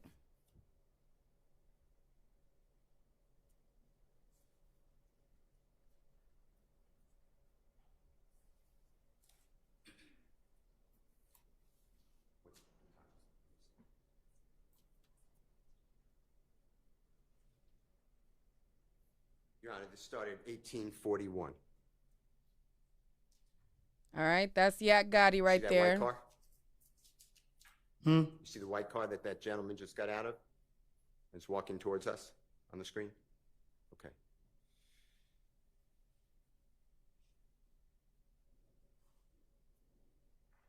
That was Yak Gotti.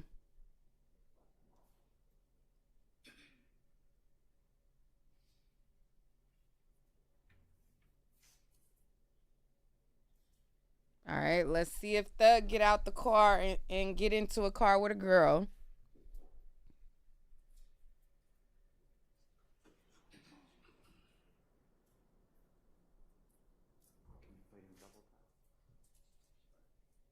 Your Honor, with the court's permission, I'm just going to play it in double time. If it's too fast for you, Mr. Copeland, just go to the court.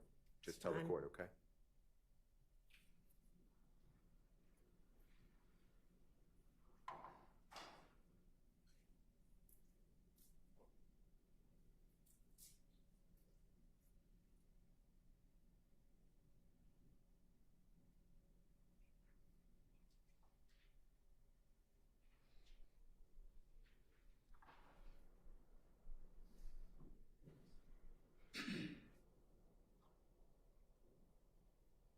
All right, there go Yak Gotti again.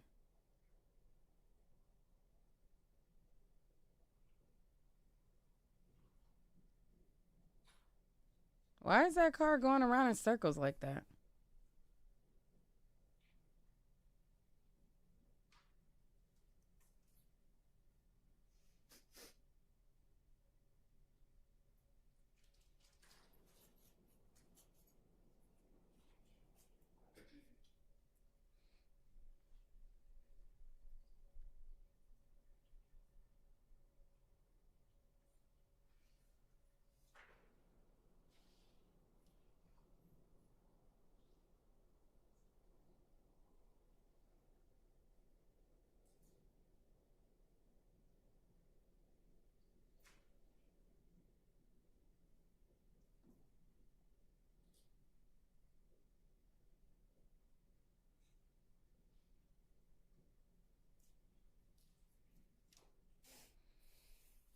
Ay, ay, ay.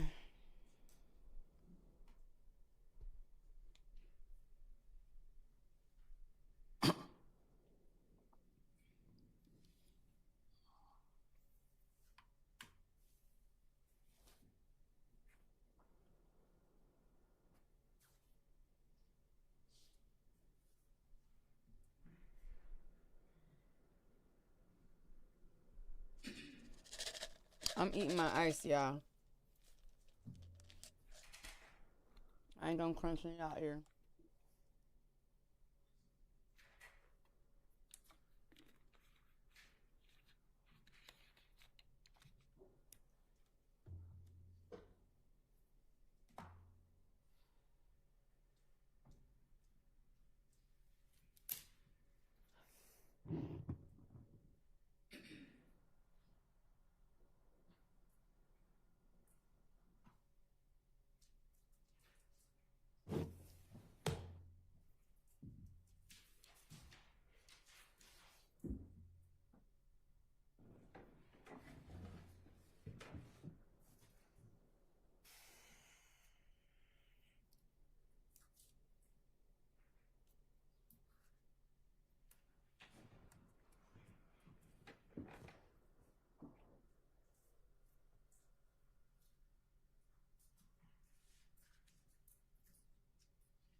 I wonder how much time has lapsed, because he's like playing it in double time and you see people coming, going.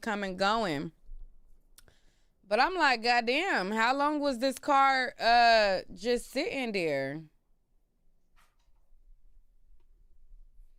You see all these cars coming and going. He's just sitting in the car. How much time lapsed?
The 4:14 that you saw is the time that it is in court right now. Isn't it I think it's 4 minutes that have lapsed for us, but I don't think that's 4 minutes that it lapsed for them. I think the time that's on the screen is the time. That's the time that it is like right now. That's not the time. That's not the time of this video. The video happened at nighttime. So no, the time that you see is what their court clock is or whatever. So no. I want to know what the time lapse is for how long he been sitting there.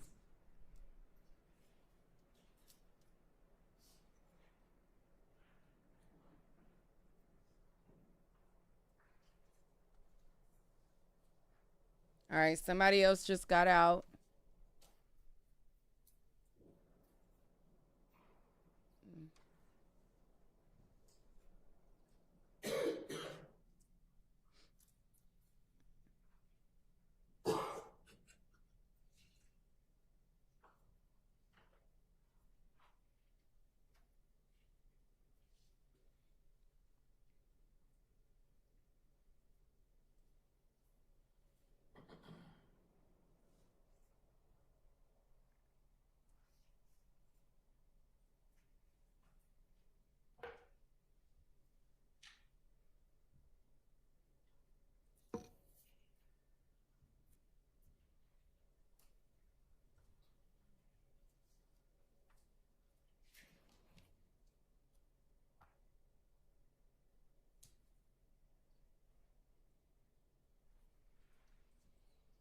Ay, how long is this video? We done seen about 20 cars come and go, goddamn.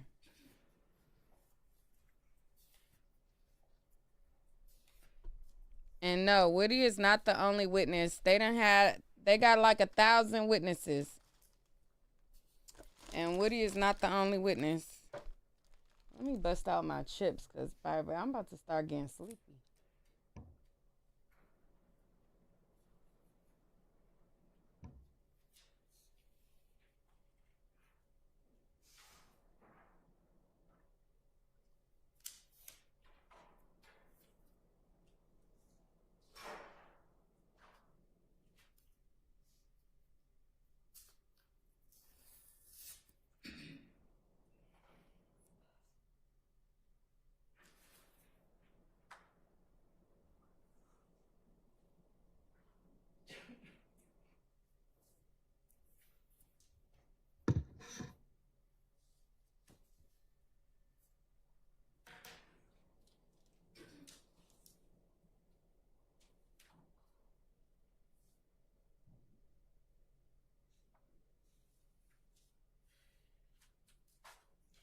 So if you could slow that down and go back a little bit, we'll give you time.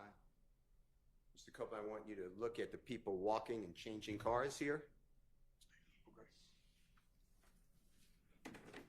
We'll start at when that car pulls up. It just got into the screen. So we'll start at 19:14:47.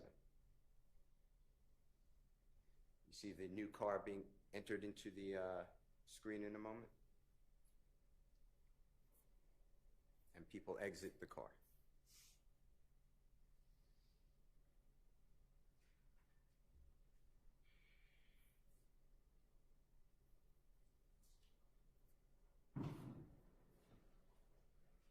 Tell the jury when you see Jeffrey Williams in either of those cars or anywhere in the parking lot at all, the Texaco gas station.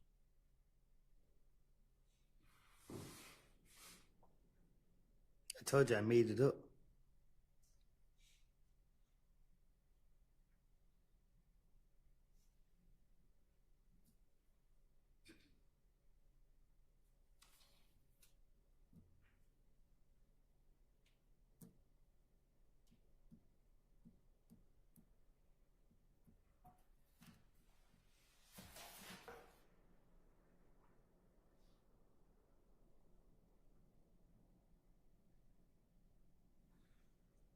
I see a girl, though. Ain't that a girl that just walked to the passenger seat? That looked like a girl that just got in this car.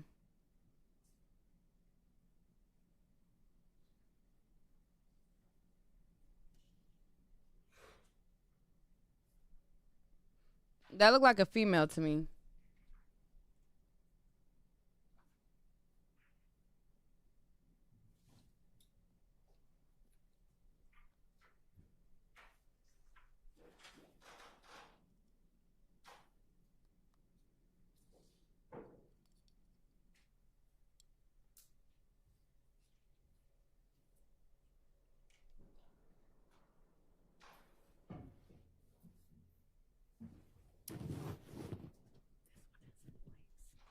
Nineteen 16:51, and that car that pulled up last just left. You see that? Yes. Audible, yes. Just Yes. say out loud either yes or no instead of not, if you don't mind. No Jeffrey Williams, right? No.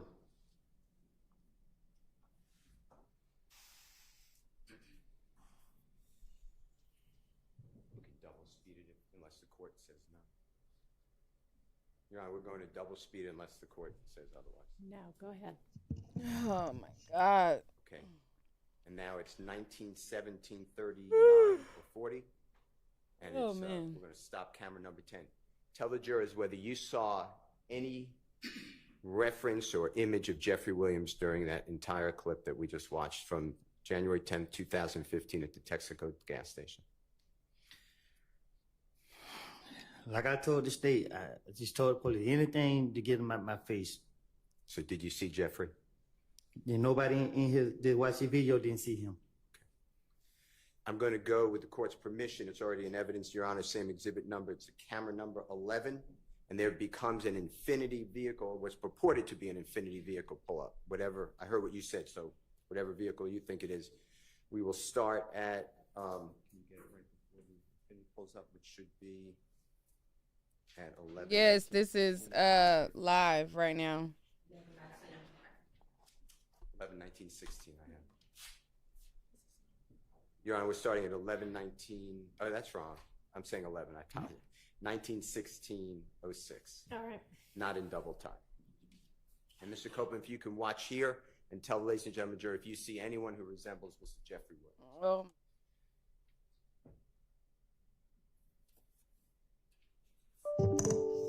And that's a vehicle that just pulled up that we are focusing on. But anywhere you see Jeffrey Williams, if you do, let us know.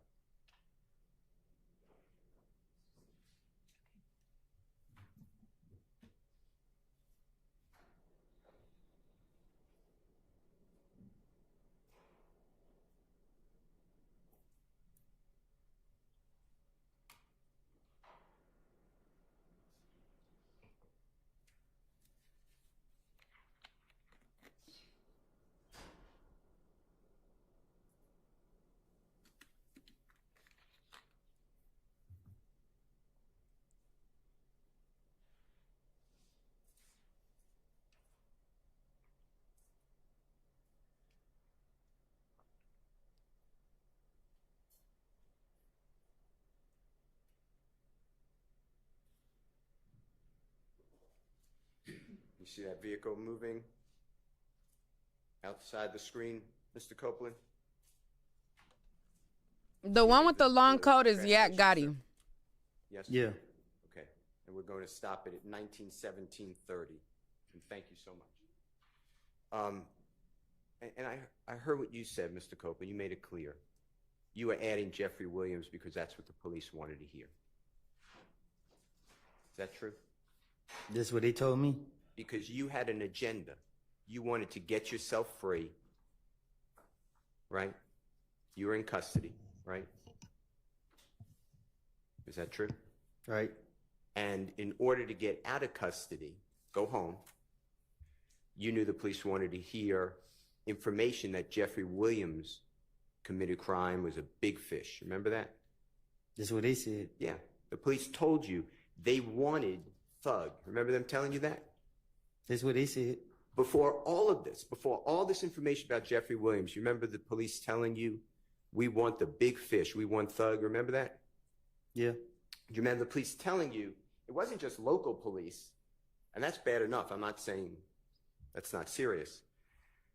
But you had the Atlanta Police Department with you on June 10, 2015, Detective Gaither, gang unit, right? She's in the room with you. Detective Dennis, right? He's in the room with you. Right. He's with the gang unit. Right. I told you. You had Detective Thorpe, homicide. Right. With the City of Atlanta Police Department, right? Correct? Right. And you had federal alcohol, tobacco, firearm, explosive special agent Cunningham at times with you in that room, right? Right. And federal agent Cunningham told you that you are an armed career criminal. Remember that? I don't remember nothing about the interview. Okay. Well, I'm going to play it for you in a moment if we need to. And she told you that you are getting, without parole, you know what parole is? Yeah. If you get a sentence, you might get out a little earlier, or you may get out earlier on parole. You know what I'm talking about? Ain't no parole in the feds. Exactly. So you do every day, right? Right. And in the federal government, Special Agent Cunningham with the federal authorities said she already spoke with the U.S. Attorney's office about you, right? We'll play it. Do you remember her telling you you're getting 15 years without getting out every day to the door as an armed career criminal? Remember that? I don't remember what she said. Plus, you're getting an additional 10 years on top of that for a total of 25 years for two different guns, the gun at the Dunbar Center and the gun in your home on June 10, 2015. Remember that conversation? I remember she said I was looking at a lot of time. And do you remember she even calculated for you? She asked, how old were you on June 10, 2015? You said how old was I? She asked you that. I guess. And she added 25 years to that and said you wouldn't get out until you're 48 years of age. Remember that? I guess. Then Detective Gaither, Detective Dennis, and Detective Thorpe explained to you that's just federal charges. You also have to deal with gang charges. Remember all that? I guess. That means that could be stacked or run consecutive. Do you not remember this? I don't remember the interviews. And you told them, I don't want to go to jail. I hate jail. Right? I do. Right. And you told them, I'll tell you anything you want to know. I just want to go home. Yeah, I'm not saying that's a quote, but that was your... Sound like me. Yeah, that's what encouraged you to tell these lies, right? They did. Yeah.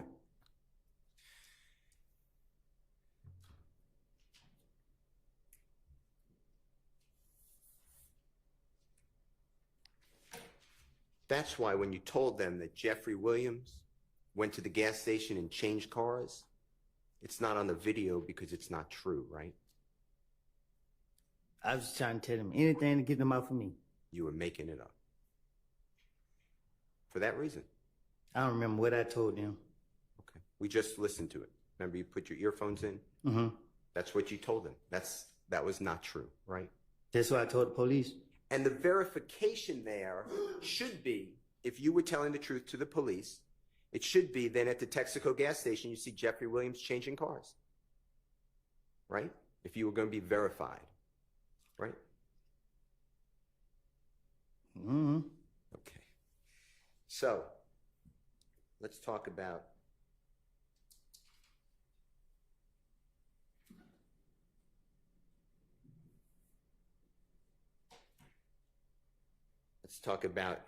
you in the Infinity at that gas station.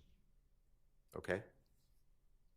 Objection, Your Honor. Assume effects not Sustained. I mean, I think we hadn't really heard the question yet. If you were in that Infinity at the gas station and had anything to do with the murder of Donovan Thomas, what did this district attorney Hilton tell you would happen to you? Objection,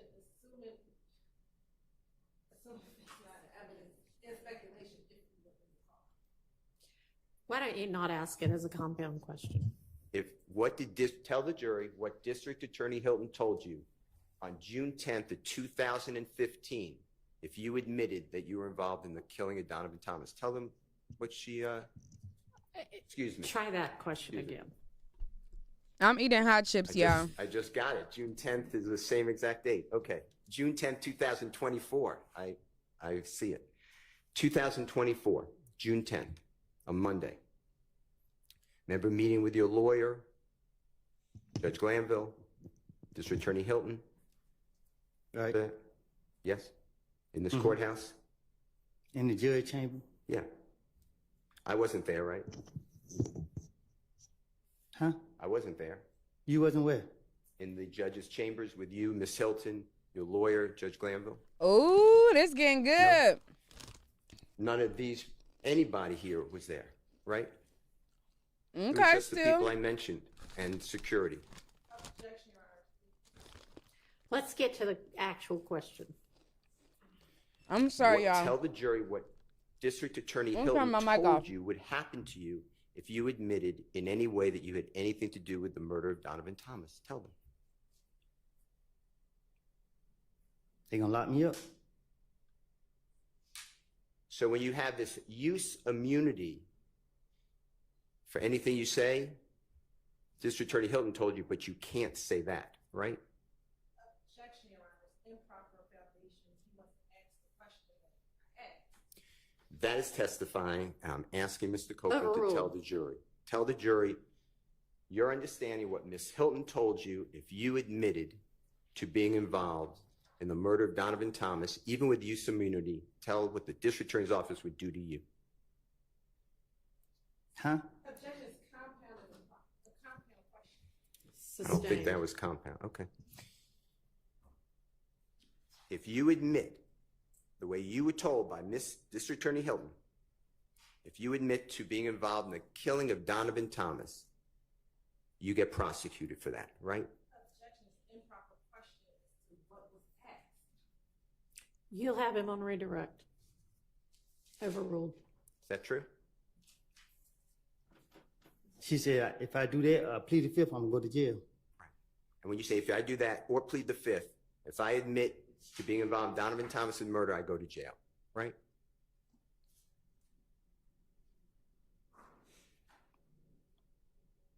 Huh?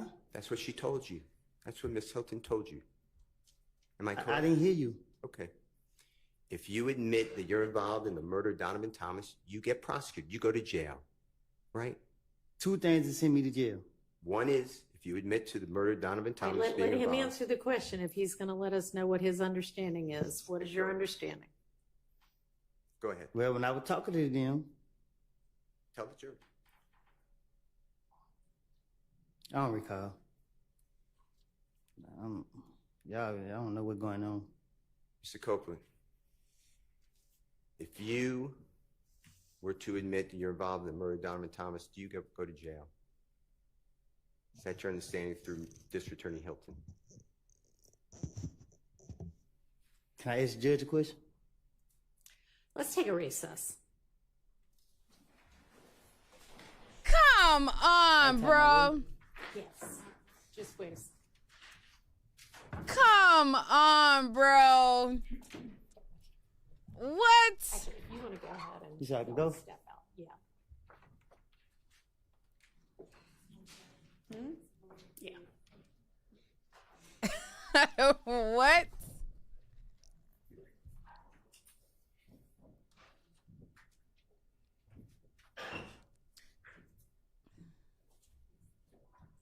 Can I talk to my lawyer? Boy. Oh my God. Right, Okay. unless anybody needs to put anything on the record, we're going to recess and let Mr. Copeland have whatever time he needs to speak with his lawyer. Oh my God. Okay.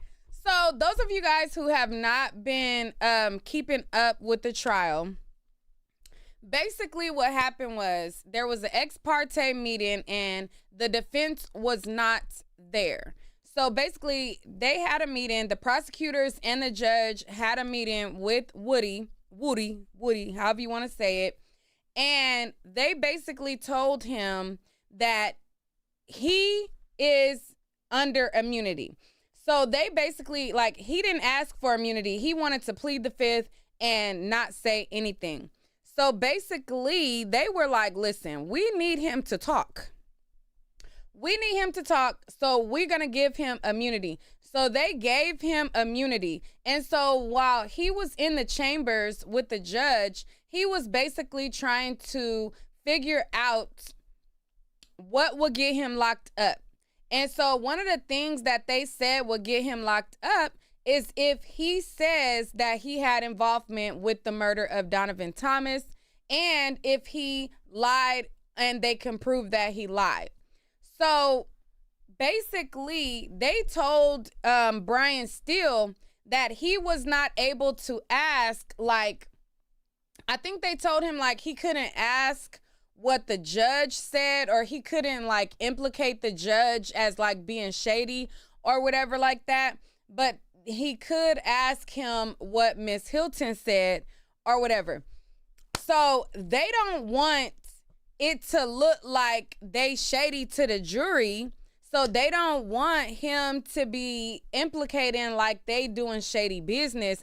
And so all of the stuff that went down about the ex parte, the secret meeting with the judge, which is the ex parte, and all of those things, the jury allegedly, now I think the jury be watching the internet and I think that they up to speed, but the jury is supposedly not abreast to that information. So they supposedly don't know about it.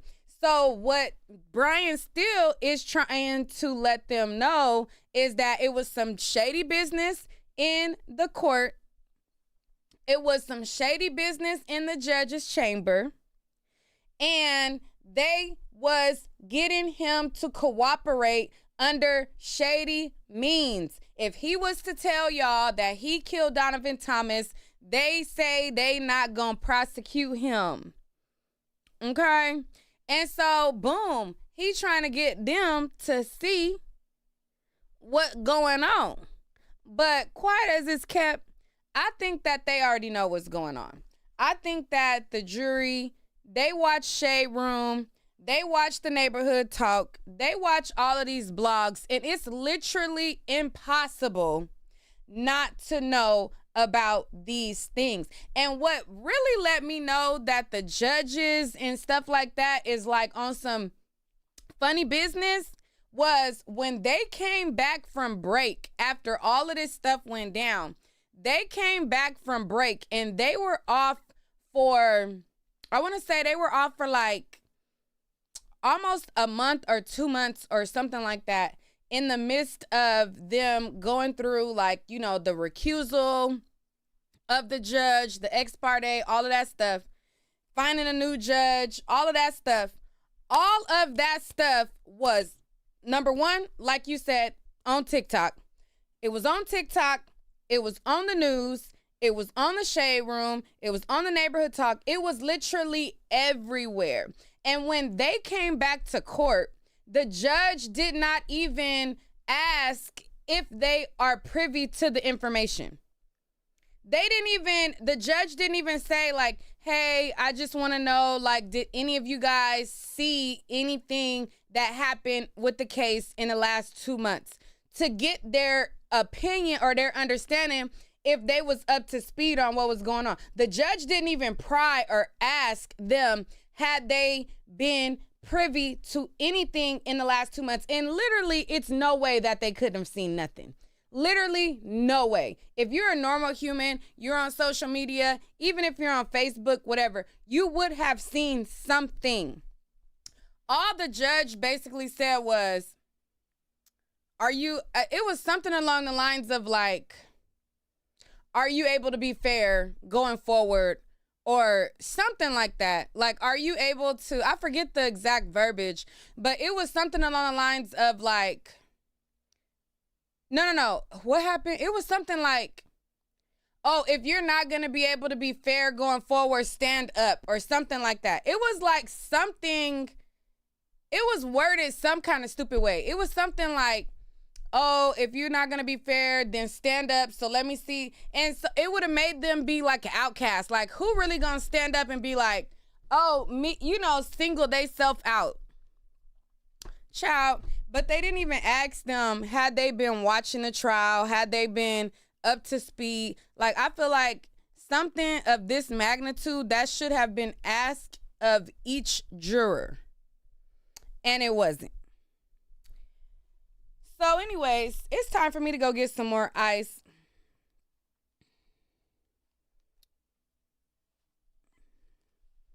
It's time for me to get some more ice.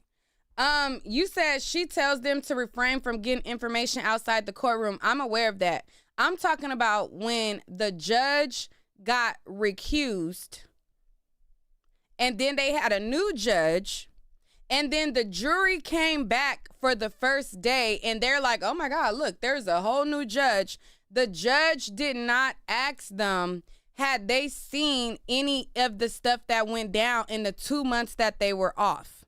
That's what I'm talking about. Of course, they tell them that they're not able to look on social media, but there's literally no way that they didn't see this stuff on social media is what I'm saying. And she did not ask them about it. Period. What you say about the scarf? How do we get that scarf? Huh? Are you asking me where did I get this from? I got this from Walmart, I think. Walmart or Target. But this is like a this is a headband. This isn't a scarf. This is a headband. What's up, Street TV? What it do? What it do?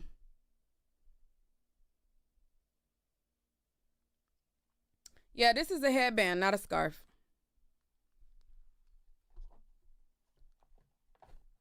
So it come like this already, and it got the little knot in the middle. It's already like this. But yeah, I got this from I think it was Target. Either Walmart or Target, one of them. But it was in the headband section. It was a long time ago, though. I got this a long time ago. A long time ago.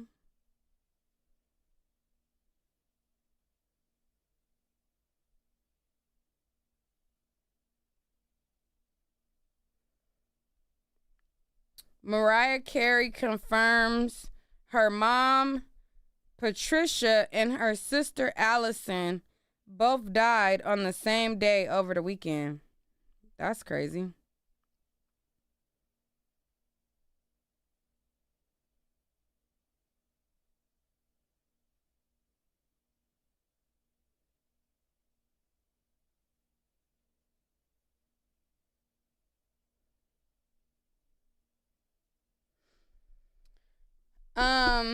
You said, why is the trial still occurring?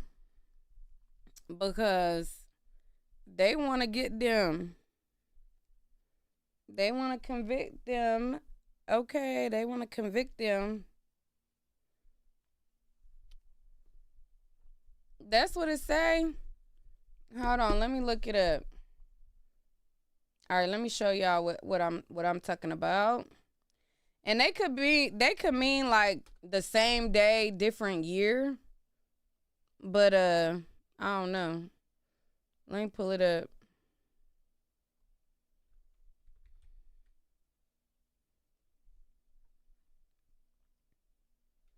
All right, this is what I was looking at.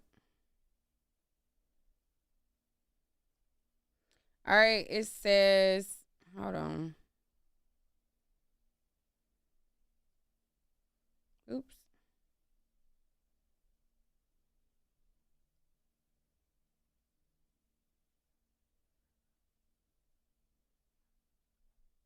This one I'm talking about. Let me see.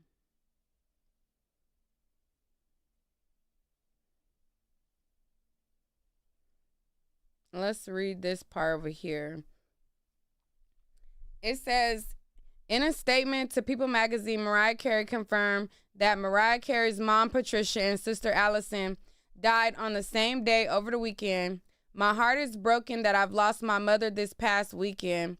Sadly, in a tragic turn of events, my sister lost her life on the same day. So they're not saying that they both died over the weekend, but the same day, meaning like August 23rd, her sister died 1 year, and then August 23rd or whatever day, then her mom died this year. So it sounds like different years. I feel blessed that I was able to spend the last week with my mom before she passed. Mariah added, I appreciate everyone's love and support and respect for my privacy during this impossible time. Do we know whether Mr. Copeland has finished consulting with his attorney? Can somebody step out and find that out for me? Thank you. Yeah. He has, okay. I mean, I assumed, but. You said they both were still alive? Child, I'll look it up. I'll look further into it and see.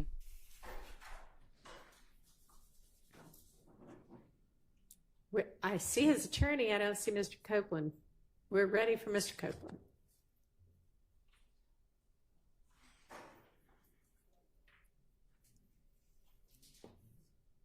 Man, Woody been on the stand so many days, I can't even count. Mr. Steele, am I correct in assuming that your cross is going to last more than 30 minutes? Okay. I would, if you want to know, I would estimate, terrible, but I would estimate the day tomorrow. Okay. Do you know a time stop? Because then I could try to get for to today. For today. So there actually is a juror issue that I want to all of us to deal with this afternoon. So I may just, I mean, if you, we can go 15, 20 more minutes, or we can just stop for today. I'm with you. I just didn't want to start something big and then.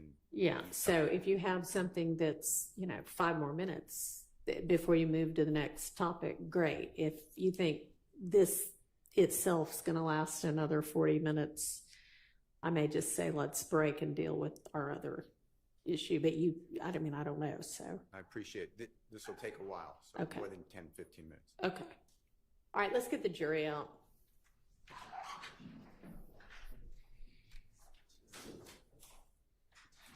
Thank you, Cece.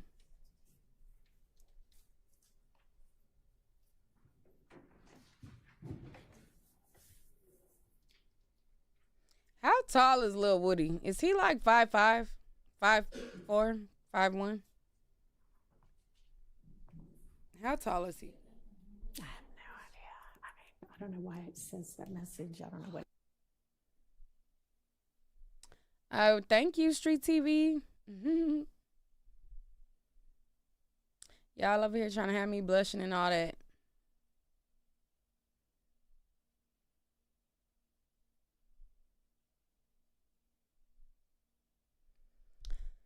Well, tomorrow I'm going to be bright and early reacting to cross-examination with y'all tomorrow.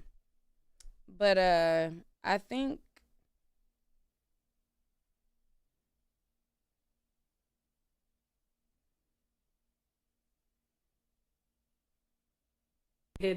Ladies and gentlemen, given that it is almost 5 o'clock anyway, and I don't love stopping before 5, but we have another matter to deal with anyway, I'm going to let you all go for the day. But let me remind you that our schedule is going to typically, unless you hear differently from me, be a 9 a.m. start time each morning. So please be here so that we can start on time at 9. And Juror 387, if you could hang back for a minute.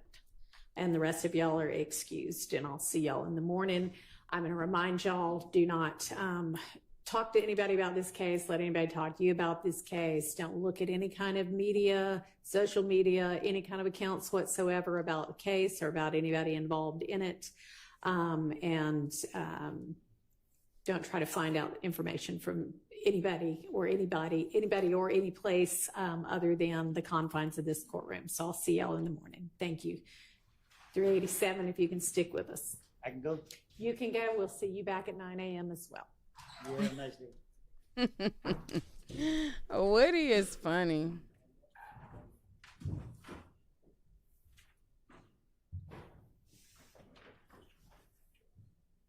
And he be trying to run out of there.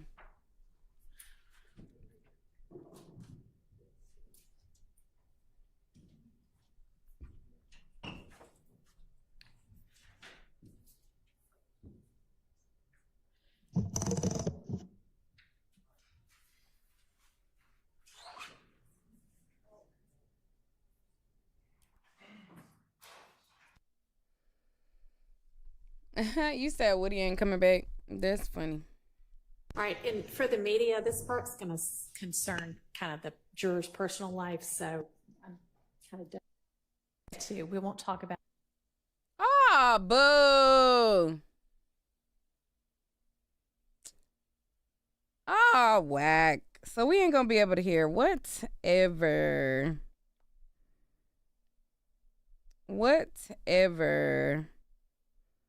Like what? Anyways, that's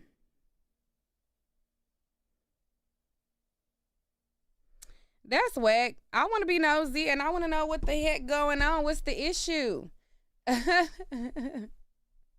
right, so we're not going to be able to hear. But guess what? So one of my night owls sent in a video that they wanted me to look at while we here. I got a little bit of time before it's time for me to go pick my daughter up from school.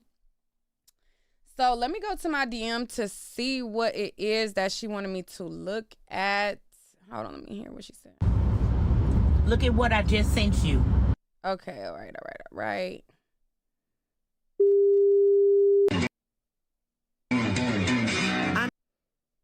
Okay, this is Conscious TV.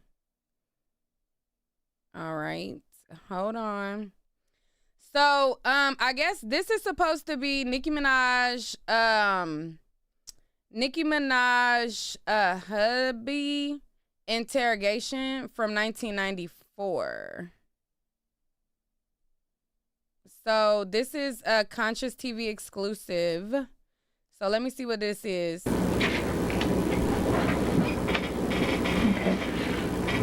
Today's date again is September 16th, 1994.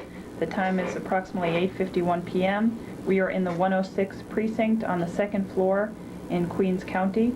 Present in the room is Police Officer Paul Booth, Video Technician Robert Bernard. Your name, sir? Julian Petty. Mr. Petty, and your name? Kenneth Petty. Okay. My name is Paula Aylward. I'm an assistant district attorney. I work at the Queens County District Attorney's Office. I understand that you wish to speak to me regarding an incident which occurred at 123-40 Inwood Street in Queens. Mm-hmm. But before I speak with you, I want to read you your rights. Yes. Now, I understand Officer Booth has spoken to you before in the presence of your mother and your father. Is that correct? Yes. What's your mother's name? Annette Petty. And this is your father who's seated here? Mm-hmm. Julian Petty. Okay. And Officer Booth read you your rights previously? Yes. And you made certain statements to him at that time? Yes. Okay. And Mr. Petty, you were asked to sign the memo book? Yes, I was. And you did so? Yes. Now, Mr. Petty, you have the right to remain silent and refuse to answer questions. Do you understand what I have just said? Yes. Anything you do say may be used against you in a court of law. Do you understand what I have just said? You have the right to consult an attorney before speaking to the police or to me, and to have an attorney present during any questioning, now or in the future. Do you understand what I have just said? Yes. If you cannot afford an attorney, one will be provided for you without cost. Do you understand what I have just said? Yes. If you do not have an attorney available, you have the right to remain silent until you have an opportunity to consult with one. Yes. Do you understand what I have just said? Yes. Now that you have been advised of your rights, are you willing to talk to me and to answer questions? Yes. Okay, as I said, I understand you want to talk about an incident which occurred at 123-40 Inwood Street in Queens today on September 16th, 1994. What do you wish to say about that? It didn't occur there. What? I saw the girl on the boulevard of Rockaway Boulevard. I was walking down the block. It was like 8 o'clock in the morning for school, and I went to wake my uncle up for work. So as I was coming back, I bumped into this girl named Jennifer, and her friend was walking. It was a male friend, and I know him. He's my friend. So we talking, and she was just sitting there. So after that, I just left, and I went back to my house. So I went to sleep, and my uncle had left and went out to work without locking the door. So the next thing I know, police was up in my face, talking about I had raped somebody, and I did not rape nobody. Okay, you saw Jennifer today? Yes. And who was she with? She was with this boy named I think his name was, what's this boy name? I know him too. Well, let's start with how you know him. How do you know him? Oh, we used to play basketball in the park. And do you know where he lives? Okay. It just a regular it was like a tournament in 150th Park, and we used to be on the opposite side of the team, and we used to, just play. Okay, and you can't remember his name? You have to answer out loud. I know his face. I know his face when I see him. But I know his face when I see him, but I'm not sure about. I know his first name is what's his first name? I think it's Donovan. Donovan is something like Donovan. Okay. If you think of his Something like name, that. you can let me know. Yes. While we're talking. You have to answer out loud because the microphone is here to alright. pick up everything you say. So you saw her about what time this morning? Like around 8:30 in the morning. And where was it you first saw her? I was at the store, then I saw her at the bus stop going to school. Okay. And both times was she with this person, Donovan or Donnie? Mm-hmm. And what did you say or do? I said something to him about basketball, and then I said something to her, and she got smart like, what? And I was like, nothing, just leave it as that, and I just kept on walking, cause like no longer than like a year ago, this happened again like this. What happened? I had, you know what I'm saying? Like I had sex with her, put it like that, and something went down like last year, and she was like, she just don't want to mess with me no more, and I must have said something wrong, got my face today that must have made her upset enough for her to call rape on me, because I did not touch that girl, man. Well, you had sex with her before, you said. Yes. When was that? Last year. And did you have a relationship? Yeah, it was a little relationship, you could say. Like yeah. how long? It was like 2 months, 3 months. Okay, and what happened when that relationship ended? We just stopped speaking. She had went down south, and I had went down south, and we both coming back this year. Okay, how did you break up? Were you friends still, or you weren't friends, or what? She was messing with this other guy, and he got killed on Rockaway Boulevard. This kid named Corey she was messing with. He got killed by somebody, I don't know. The next thing you know, she just felt like, like something was wrong. So I was like, I'm just gonna leave you alone, You feel you need your time, your other friend you had, you was messing with him, he had died, you feel, messed up. So I ain't even going, go through it like that. That's what caused you two to break up? Yes. A year ago? And did you see each other during the course of this year? Yeah, we saw this year. We saw a lot. So mostly every day as she was going to school, because I was supposed to be going and get enrolled too. Where? At John Adams. Okay, but you're not enrolled yet. Mm-hmm. Okay, and How was it today? How was it when you saw her? What kind of conversation or whatever did you have? It wasn't no real conversation because I was talking to my what's name, Donovan, I think, Donnie. We was talking about the basketball, how we was gonna try to go. I was gonna get up in the school and try to play for them. You know what I'm saying? Mm-hmm. And next thing you know, she just came out her face and said something, and I said something to her, like, you know what I'm saying? Then that was that. I walked. What did she say? I think she said, you ain't gonna get up in the school looking like that. I think I said something like, what? And then I just left. I know, well, hold up, no. I said, matter of fact, I said, I hope you not going nowhere where I think you're not going. Because she was with him. And I was like, all right, so I just left. And I went to my house, like, it was like no longer than a half an hour later, probably so, because I was asleep. And I was looking at the time, and I went to sleep and woke up. It was a light in my face, and I'm like, hey, let me get my shirt, you know? And that was when the police were there? Mm-hmm. You'd say it was a half hour after you saw her? It had to be, like a half hour. Do you remember what she was wearing? She had to have on some green pants, a white shirt, and what kind of sneakers? She had on some Fila sneakers, okay, to be exact, and a little blue and something color bag on her shoulder. Okay, what were you wearing? Just what I got on right now. You were wearing this Apache t-shirt when you saw her? And shorts? Are those shorts? Gas shorts. And sneakers. Okay. And now, you live at 12340 Inwood Street. Yes. How long have you lived there? All my life. And which one is your bedroom in that house? Right upstairs. Right, okay. As soon as you walk upstairs, right there. My aunt sleeps right there, and I sleep right there. Okay, was your aunt home today? No, she had just left. Was anybody else home when the police came? No, my uncle had. That's how the door was open. The door was supposed to have been locked, but my uncle went to work and he don't have no keys. So when he come out to lock it, so he just left the door open.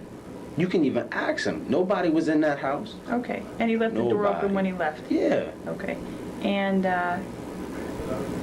now, did you have sex with Jennifer today? You have to answer out loud. No. When was the last time you had sex with her? Last year, okay. 93. Did you have sex with anyone today? No. In that room, did you have a girl in your house today? No. You didn't bring any girl to that house? Nope. Okay, so if somebody said they saw you bring somebody to that house, they would be mistaken? Mm-hmm. Today? Mm-hmm. When was the last time you had a girl in that house? See, it's a long time because really my grandma just went down south with somebody that passed, one of my aunts and stuff. She don't allow no girls in there. Okay, where did you and Jennifer have your relationship when you were having a relationship? Oh, we was at my other friend's house. Where is that? I think it was on 147 on Rockaway Boulevard. And what's that friend's name? Jamel. And you and Jennifer would go to Jamel's house? Mm-hmm. And that's where you had sex? Mm-hmm. Did you ever go to her? You have to answer out loud. Yes. Did you ever go to her house? Yeah, yes. Did you ever go to her house and have sex there? No. Okay. Did you ever bring her to your grandmother's house and have sex there? No. Never? Never. Okay. Now, when the Officer Booth saw you today and he asked you how old you were, you told him you were 14. Mm-hmm. You have to answer yes. that. Okay. Oh, yeah. How old are you? I'm 16. So you lied when you told him you were 14? Yes. Why did you do that? Because I didn't know what was going on, man. When was this? Today. Okay. What do you mean you didn't know what was going on? I didn't know what was going on. Why should I tell him everything when I don't even know what's going on? I'm trying to ask him a question and he like, how old are you? You know, I was like, I'm 14. Okay, but you're stating that you did nothing wrong today, right? Yes. Okay, but you lied when he asked you how yes, old you I did lie, yes. Okay. And you've been arrested before? Yes. And you know that they ask you those questions yes. for certain reasons? Mm-hmm, yes. Okay. How long have you known Jennifer? Ever since preschool, daycare center. Okay, and just to clarify. All right, so this is a Conscious TV exclusive. It's about 20 minutes long. We have watched, I want to say, about 10 minutes of it so far. Definitely go give him his click and a view for his exclusive. But what's it giving so far? What do y'all feel like? What is it giving? This situation has followed them for literally 30 years, and it is the gift that keeps on giving. He denies that he did anything with her. He, to me, in the first 10 minutes, even just not even about him lying about his age, he don't really sound like he's telling the truth, but I don't really know. Y'all let me know what y'all think about it, and I will talk to y'all later. But definitely give Conscious TV his click and a view, okay? That's his page right there, Conscious TV. This is his exclusive, and it's going up for him. So continue to run it up for him and check out this video. And y'all let me know what y'all think about it.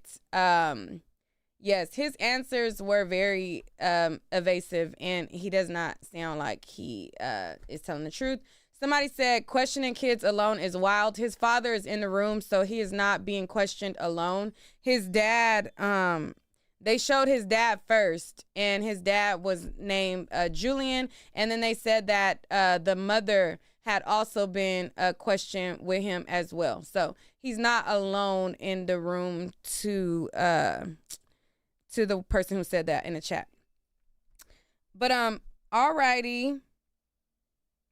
And this, first of all, hold on.